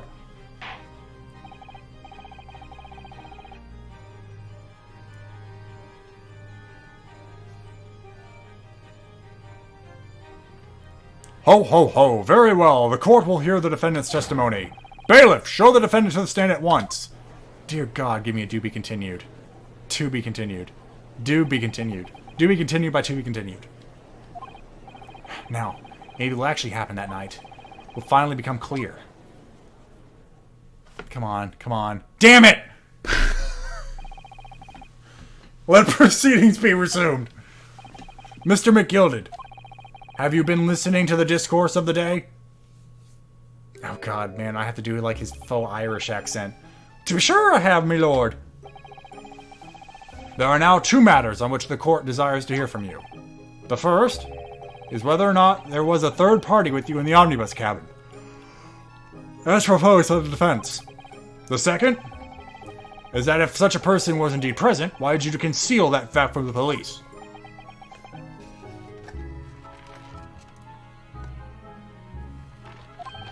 Begad, no! 'Tis not my nature to hide anything at all, anything at all!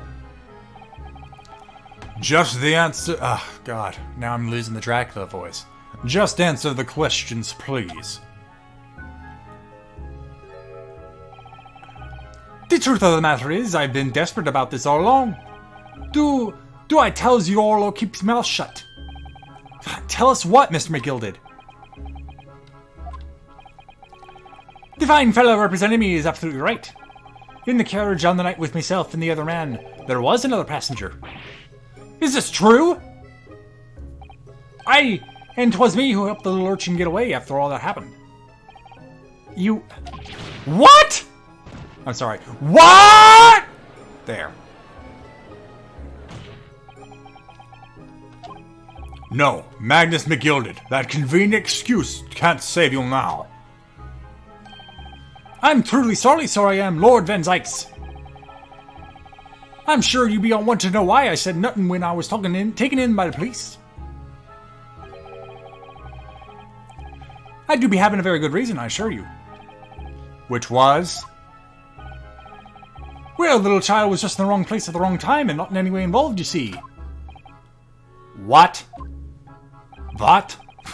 If the police had known the wee one were there, they'd have assumed she'd done it. They'd have hauled her into this little here courtroom just like myself. I was only trying to spare that. Young hearts, young minds are easily damaged, my lord. And who was this young child of whom you speak? That I don't know. You don't know? Aye, well, the wee thing just happened to be there in the carriage that night. I never saw her before or since. Objection! We have absolutely no reason to believe this man. The prosecution calls for the witnesses' statements to be disregarded by the court. You know, I wouldn't be surprised if the urchin isn't here in this courtroom as we speak, listening to the proceedings. What? What? Ah, smoke!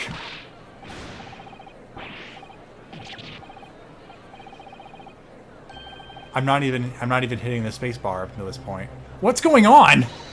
Be careful, Mr. Naruhodo. Cover your face. Bailiff, don't let the accused escape. Secure the omnibus.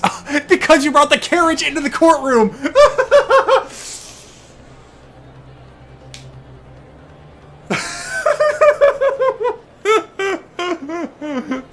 Ho! I hereby call an emergency recess. Bailiff, ensure the defendant is in custody and clear the courtroom. Oh my god. He just hops in the omnibus and goes, oh yeah, no horses! Whoopsie! Amid the scenes of chaos, as people stumbled over one another in their desperation to flee the chamber, we had no idea what was happening. All we knew was that, for the time being at least, the trial was suspended. Oh, finally.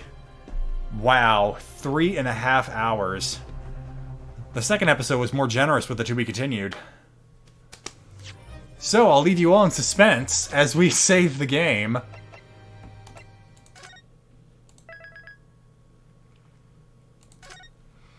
But thank you guys for joining me tonight for this madness. We will be back tomorrow with more Baldur's Gate 3. We took a break last week because Stefan was busy, but we'll be back to it today. Tomorrow. Let's see here. Let me just check to see who else is streaming right now.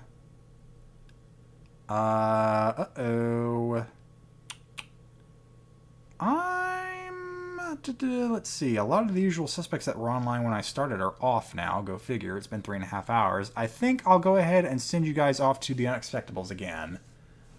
I cannot continue with this case. I'm sorry, guys. My throat hurts. With the 16 voices I had to do, I need some time to rest. So I may pick this up Friday. I don't know. But I'm gonna have to leave it here tonight. But I will send you off to the Unexpectables. Get some D&D in ya. But I hope everyone had a great night. And again, we'll be back here tomorrow. And I'll be back here also Friday doing something. Maybe more of this, maybe something else. Who knows? It's up to fate. Let's find out. Bye!